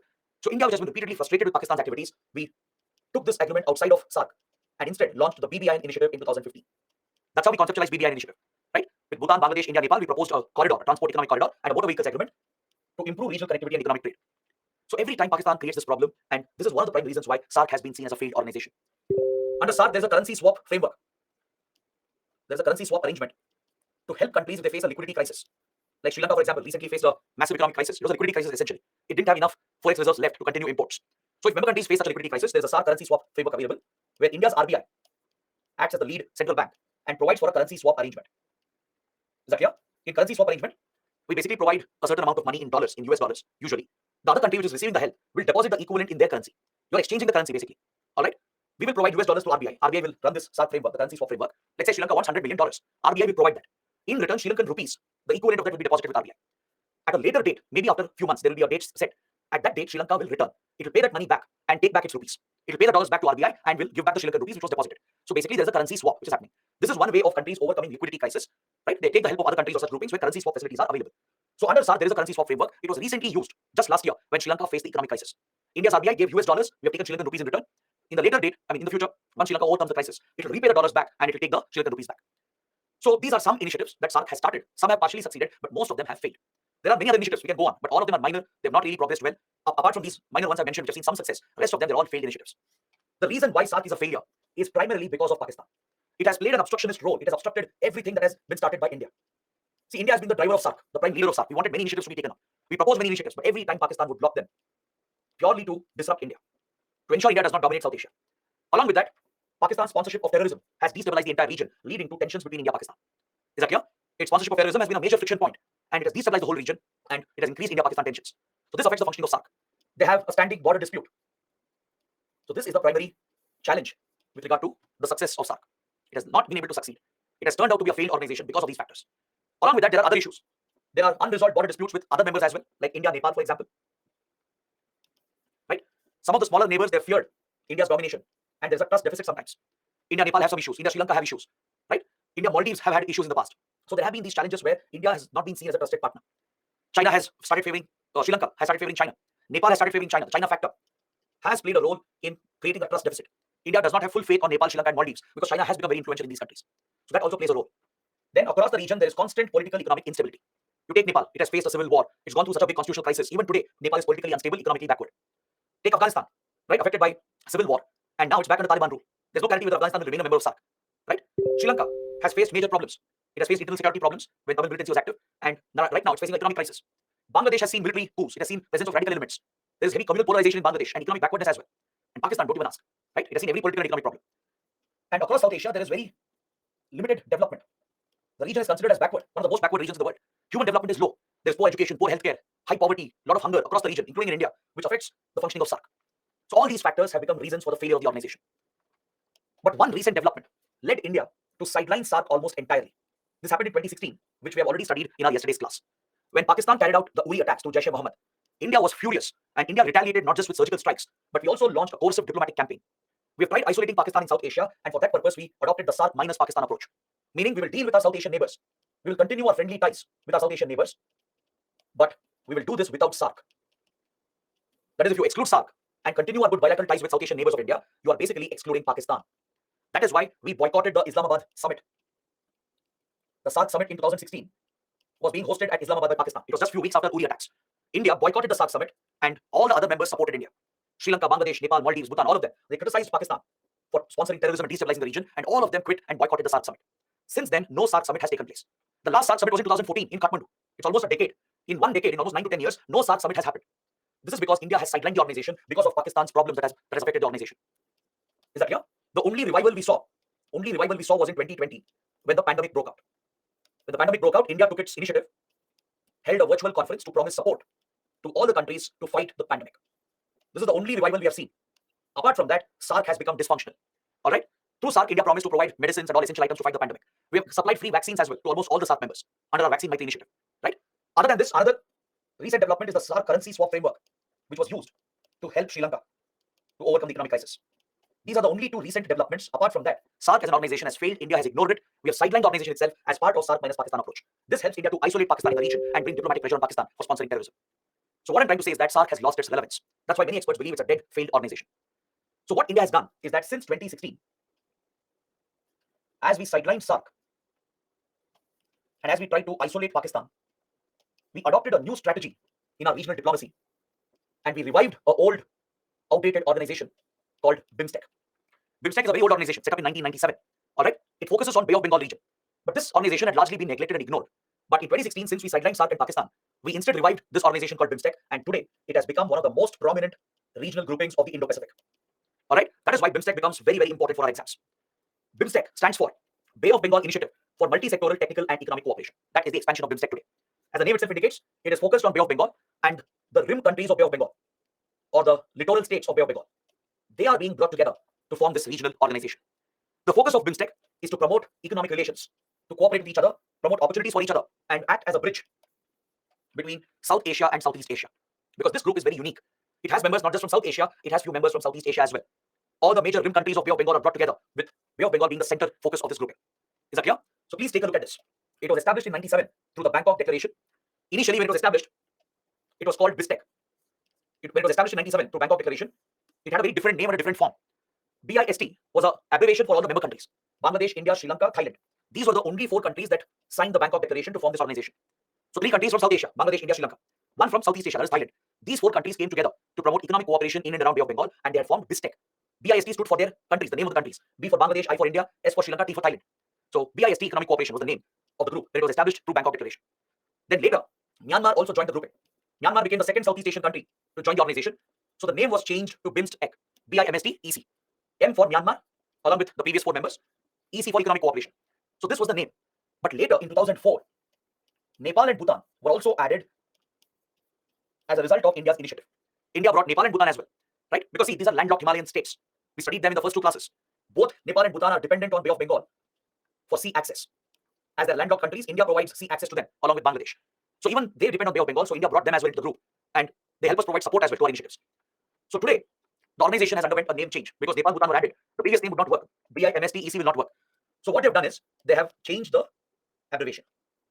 The hyphen was removed. BIMSTEC became the name of the grouping, and it stands for Bay of Bengal Initiative. It highlights Bay of Bengal. It helps in highlighting Bay of Bengal, which is the focus of the group. Bay of Bengal Initiative for multi-sectoral, meaning the organization focuses on multiple sectors to build cooperation. Now, this is a unique feature of BIMSTEC. It is a sector-based grouping. The group has identified few sectors, and they cooperate in those specific sectors to promote technical and economic cooperation between the members. So that is BIMSTEC for you. With Bay of Bengal as the central focus, they are working in few identified sectors to promote technical and economic cooperation. Is that clear? This is the history, the origin of BIMSTEC. But the group had lost its relevance over the years because Myanmar and even Thailand, they hadn't shown much interest over the years from 2000 to 2016. BIMSTEC had lost relevance as a group. It wasn't very prominent. Is that clear? There were no meetings happening regularly. Some initiatives that they had agreed to, they weren't even started. Right? So BIMSTEC was seen as a failed and forgotten organization. In fact, if you ask UPSC aspirants from, let's say, 2010, 2011, trust me, they hadn't even heard about BIMSTEC. The group was so irrelevant at that point. But after Uri attacks, after the Uri attacks in 2016, and after we sidelined SAARC and Pakistan, right? India parallelly revived BIMSTEC to become the primary grouping of the region. Until then, SAARC was the primary grouping of the region, of South Asia. Now, since we were isolating Pakistan, targeting Pakistan, we boycotted the SAARC summit, sidelined SAARC itself, and instead focused on Bay of Bengal and propped BIMSTEC as the prime regional grouping. We started doing this by inviting the BIMSTEC countries for the BRICS summit, which we hosted in Goa in 2016. This was the first sign that India was preferring to revive BIMSTEC, which is an old, outdated organization. We were planning to rejuvenate the organization, and we were looking to sideline SAARC. This became evident at the BRICS summit. Because see, when the BRICS summit is hosted, the host country gets a chance to invite some regional countries and regional groups. Like, for example, let's say Brazil is hosting the BRICS summit. Brazil will have the option to invite regional groupings from South America and the Caribbean. If, let's say, Russia is hosting the BRICS summit or South Africa, they can invite some regional groups. Russia will invite some Eurasian Central Asian groups. All right? South Africa will invite some African groupings in African countries. So India would always invite SAARC countries before, because we saw SAARC as the prime grouping. But after Uri attacks, we sidelined SAARC, isolated Pakistan, and revived BIMSTEC. And we saw this happening at the BRICS summit, as BIMSTEC countries were invited to participate, not the SAARC countries. So basically, Bangladesh, Sri Lanka, Nepal, Bhutan are the common members, except for Pakistan, Afghanistan, Maldives. The others are part of it, right? So this helps India to isolate and sideline Pakistan and work with these like-minded countries and also connect with Southeast Asian countries like Myanmar and Thailand. So a complete new purpose was added to this group with the leadership of India. And today, the organization has been truly rejuvenated with India's efforts. BIMSTEC has emerged as one of the most important groupings in the region. And the 5th summit which happened, the 5th BIMSTEC summit in 2022 at Colombo, this is one of the most important summits of BIMSTEC. Because during Colombo summit, many big initiatives have been announced. Please write this down. BIMSTEC has finally adopted a charter. Any organization should have a charter. Charter is like the constitution. Like United Nations has the UN Charter. It defines the structure of the organization, how members will interact, how resolutions are introduced, how voting will happen, right? How the countries will cooperate with each other. All those provisions are contained in the charter. So charter is like the constitution of the organization. So BIMSTEC didn't even have a charter until last year. So at the Colombo summit, the 5th summit, finally the BIMSTEC charter has been adopted, which gives BIMSTEC a more legal and formal structure. It has given BIMSTEC right now a legal formal structure and helps in taking forward all the initiatives that have been announced. At the Colombo summit, the member countries, they reorganized their sectors of cooperation. I told you, right? It's a multi-sectoral grouping focused on sectoral cooperation. Previously, there were 14 sectors under which they were cooperating, but this was very haphazard and unorganized. Now, this has been restructured, and they've identified 7 sectors for cooperation where each member will provide leadership. Since there are 7 member countries, 5 from South Asia, 2 from Southeast Asia, each member country will take the leadership role for one particular sector. Like Bangladesh is the leader for trade, investment, development sector. That is one. Next, Bhutan leads environment and climate change, and it's a global leader in climate action efforts. With regard to security initiatives like counterterrorism, BIMSTEC has started counter-terror cooperation. It has even held a military exercise. BIMSTEC countries have organized a military exercise under India's leadership, which has focused on counterterrorism initiatives. All right. BIMSTEC countries have even conducted a disaster management exercise focusing on HADR operations, humanitarian assistance and disaster relief operations. So as the group has focused on counterterrorism, disaster management, and other security issues, India has been designated as the leader of the security sector. So it covers counter-terror efforts like intelligence sharing, military exercises, disaster management and HADR operations, tackling organized crime, because the region is located near Golden Triangle and Golden Crescent, which are hubs of organized crime. Just like Golden Crescent towards Pakistan, Afghanistan, there is Golden Triangle towards Myanmar, Thailand, and Laos. That's another major hub of drug trafficking and arms trafficking, where insurgents and terrorists are getting support. So this affects security of the whole region. So they're focusing on organized crime and even energy security. So these sectors of security are led by India. Please remember this point, very important. This sector has been assigned to India: counterterrorism, disaster management, organized crime, and energy as part of the security sector. Myanmar leads agriculture and food security. Nepal on people-to-people contacts and cultural relations. Science, tech, and innovation under Sri Lanka. Connectivity under Thailand. These are the 7 sectors under BIMSTEC. That's why it is a multi-sectoral grouping. At the Colombo Summit, they even launched the Master Plan for Transport Connectivity, under which they have an ambitious plan to take up around 200 plus connectivity infrastructure projects, which will be funded by Asian Development Bank. They're looking to bring billions of dollars in funding to execute some important connectivity projects. Is that clear? To integrate the region, to improve trade and connectivity in the region. Already several projects are going on. Like, for example, the IMT Trilateral Highway, which we studied under Myanmar. The Kaladan project, which we also covered. All such initiatives have been brought under BIMSTEC. There are many new projects being planned. So this master plan for transport connectivity includes road projects, railway projects, connection of waterways, like how India, Bangladesh have done, right? Connecting the water networks for inland navigation, creating maritime links and improving air connectivity, and even digital connectivity. All these connectivity projects are being promoted under the master plan for transport connectivity. Asian Development Bank will fund most of the projects to bring South Asia and Southeast Asia closer via Bay of Bengal. And the other big development is that BIMSTEC has proposed a free trade agreement. This is an Indian initiative. Indian Prime Minister Narendra Modi, while participating in the Colombo Summit, suggested that BIMSTEC should have its own FTA, a free trade agreement, to improve trade between these countries. So right now, negotiations are going on to work out an FTA, which can improve regional and economic cooperation in the Bay of Bengal area. So these were the major developments that took place at last year's BIMSTEC Summit. All right. The significance of BIMSTEC for India is that this group aligns with our Act East policy. Right? It will help us improve ties with our Southeast Asian neighbors like Myanmar and Thailand. It will help us promote our neighborhood first policy as well, with Sri Lanka, Bangladesh, Nepal, and Bhutan. So it's a good mixture of both. There are a few direct neighbors of India from South Asia. There are a few Southeast Asian countries as well. So it helps us promote neighborhood first and Act East policy. And don't forget, Bay of Bengal is a critical part of Indo-Pacific. It is in line with our Indo-Pacific doctrine, Indo-Pacific vision, through which we are trying to counter China and its influence in the Indo-Pacific. So as a leader of Bay of Bengal through BIMSTEC, we can counter Chinese influence in the region. It can truly help in promoting regional ties and economic ties, and it can connect different ecologies from Himalayas to Bay of Bengal. Right? So there's a great opportunity here for India to get closer to these countries. But however, there are some challenges as well for BIMSTEC. Not everything is easy for BIMSTEC, just like SAARC. Even though a lot of progress has been made, right? BIMSTEC has gone much ahead than SAARC. It still has many, many challenges. I think you can guess and point out what the challenges are. One big challenge is the situation in Myanmar, the crisis. The country has been consumed by a political crisis. Military junta is back. It's committing gross human rights violations. So this could become a big challenge. The country is under economic sanctions. Sri Lanka is facing a severe economic crisis. So key members are going through major challenges. Countries like Nepal and Sri Lanka have aligned closely with China. Sri Lankan government, Nepal governments in the past, they have acted against Indian interests by aligning with China, and they have promoted Chinese interests in the past. So there are many divergences within the group, right? It's not as easy as it appears. Then we studied how infrastructure connectivity projects between South Asia, Southeast Asia have not really taken off. Kaladan project, IMT highway project, they've all been delayed. So there's no efficiency, no consistency in the initiatives, right? So going forward, BIMSTEC will face all these challenges. It may not be able to raise the funds as it is planned. It may not be able to forge closer ties between South Asian and Southeast Asian countries, because characteristically we are different. Myanmar, Thailand are very different countries and societies, where South Asian countries are very different. We do have good relations with them, but that's not the point. The point is, can we work together as a group, right? So there are some challenges to the organization, and there are many opportunities. There are several opportunities for India where we can push our Indo-Pacific doctrine, Act East policy, neighborhood first policy, and we can also help in isolating Pakistan and in sidelining SAARC. So this brings us to a very important question. Can India continue ignoring SAARC? Can we continue ignoring SAARC and focus only on BIMSTEC? Is this the right approach or not? This SAARC versus BIMSTEC approach of India, is it the correct approach or not? Or let me put it the other way. Can BIMSTEC replace SAARC? Can it be seen as a replacement of SAARC? What do you think? Yes or no? Yes or no? Is BIMSTEC a replacement of SAARC? Can it be a replacement? Some are saying yes, some are saying no. Okay. See, let me point out both the arguments.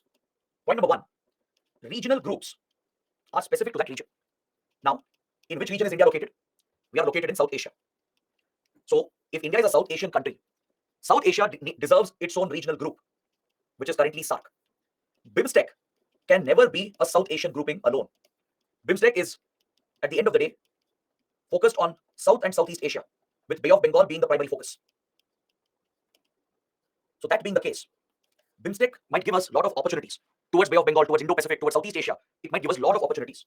But South Asia will never become integrated through BIMSTEC. It's not possible at all.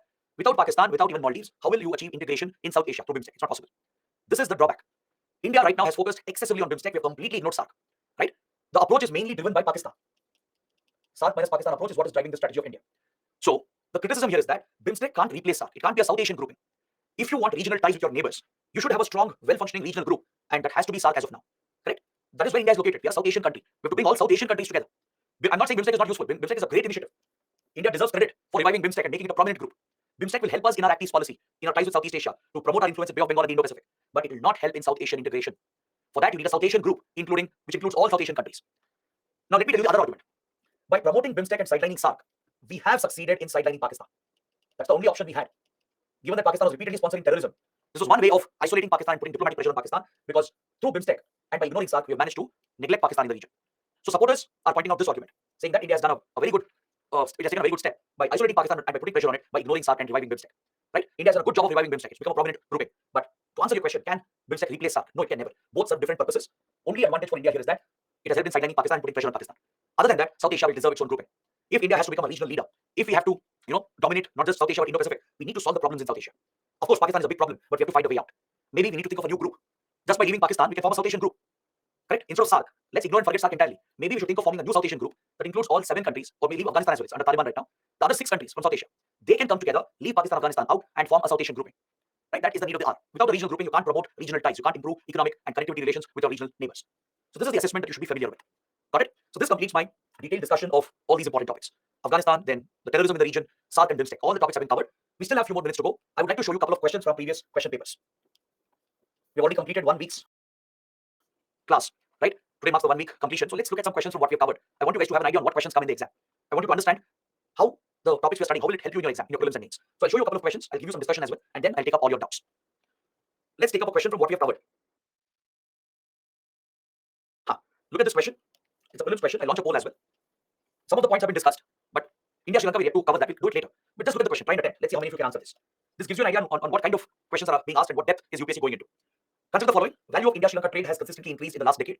Textile and textile articles constitute an important item of trade between India and Bangladesh. In the last 5 years, Nepal has been the largest trading partner of India in South Asia. Which of the statements are correct? I'm launching the poll. Let's see how many of you can get it right. I'll give you 15 seconds. All right. The poll is live. Go ahead, all of you. I want all of you to attempt this question. Don't tell me the answer in the comments. Attempt the poll. 4 seconds to go. Very good. Majority of you have got the right answer. Very good. 52% have said option B, 2 only. You're absolutely right. Under India-Bangladesh, I mentioned that textiles is one of the major trade items between India and Bangladesh. Third statement is wrong. See, Nepal is not our largest trading partner. Which country is the largest trading partner in South Asia? Alenta has given the right answer. Anjali and Deepika as well. Very good. It is Bangladesh, not Nepal. Bangladesh is our largest trading partner amongst our neighbors in South Asia. So statement 3 is wrong.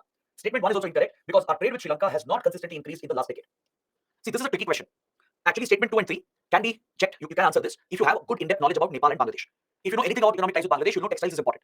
If you know anything about economic ties with Bangladesh, you know that Bangladesh is our largest trading partner. So 2 and 3 can be easily marked. Statement 1 is a challenge. Now, no one will know the trade data of the last decade between India and Sri Lanka. If you ask me, even I don't know.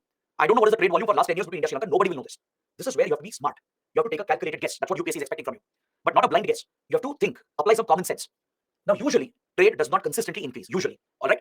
But let's assume it happens. It happens in some cases where trade keeps on increasing between 2 countries. Now, think, can this happen between India and Sri Lanka?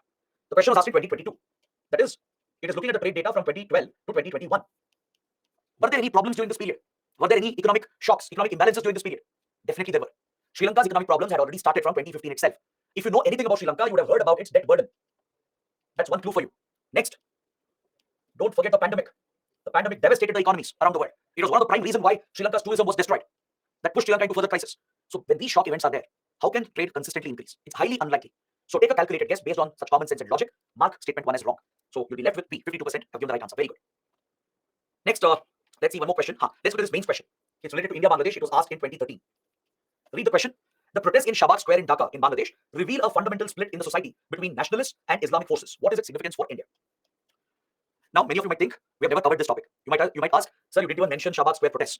Where did we discuss this? Right? But trust me, guys, we've actually covered this topic.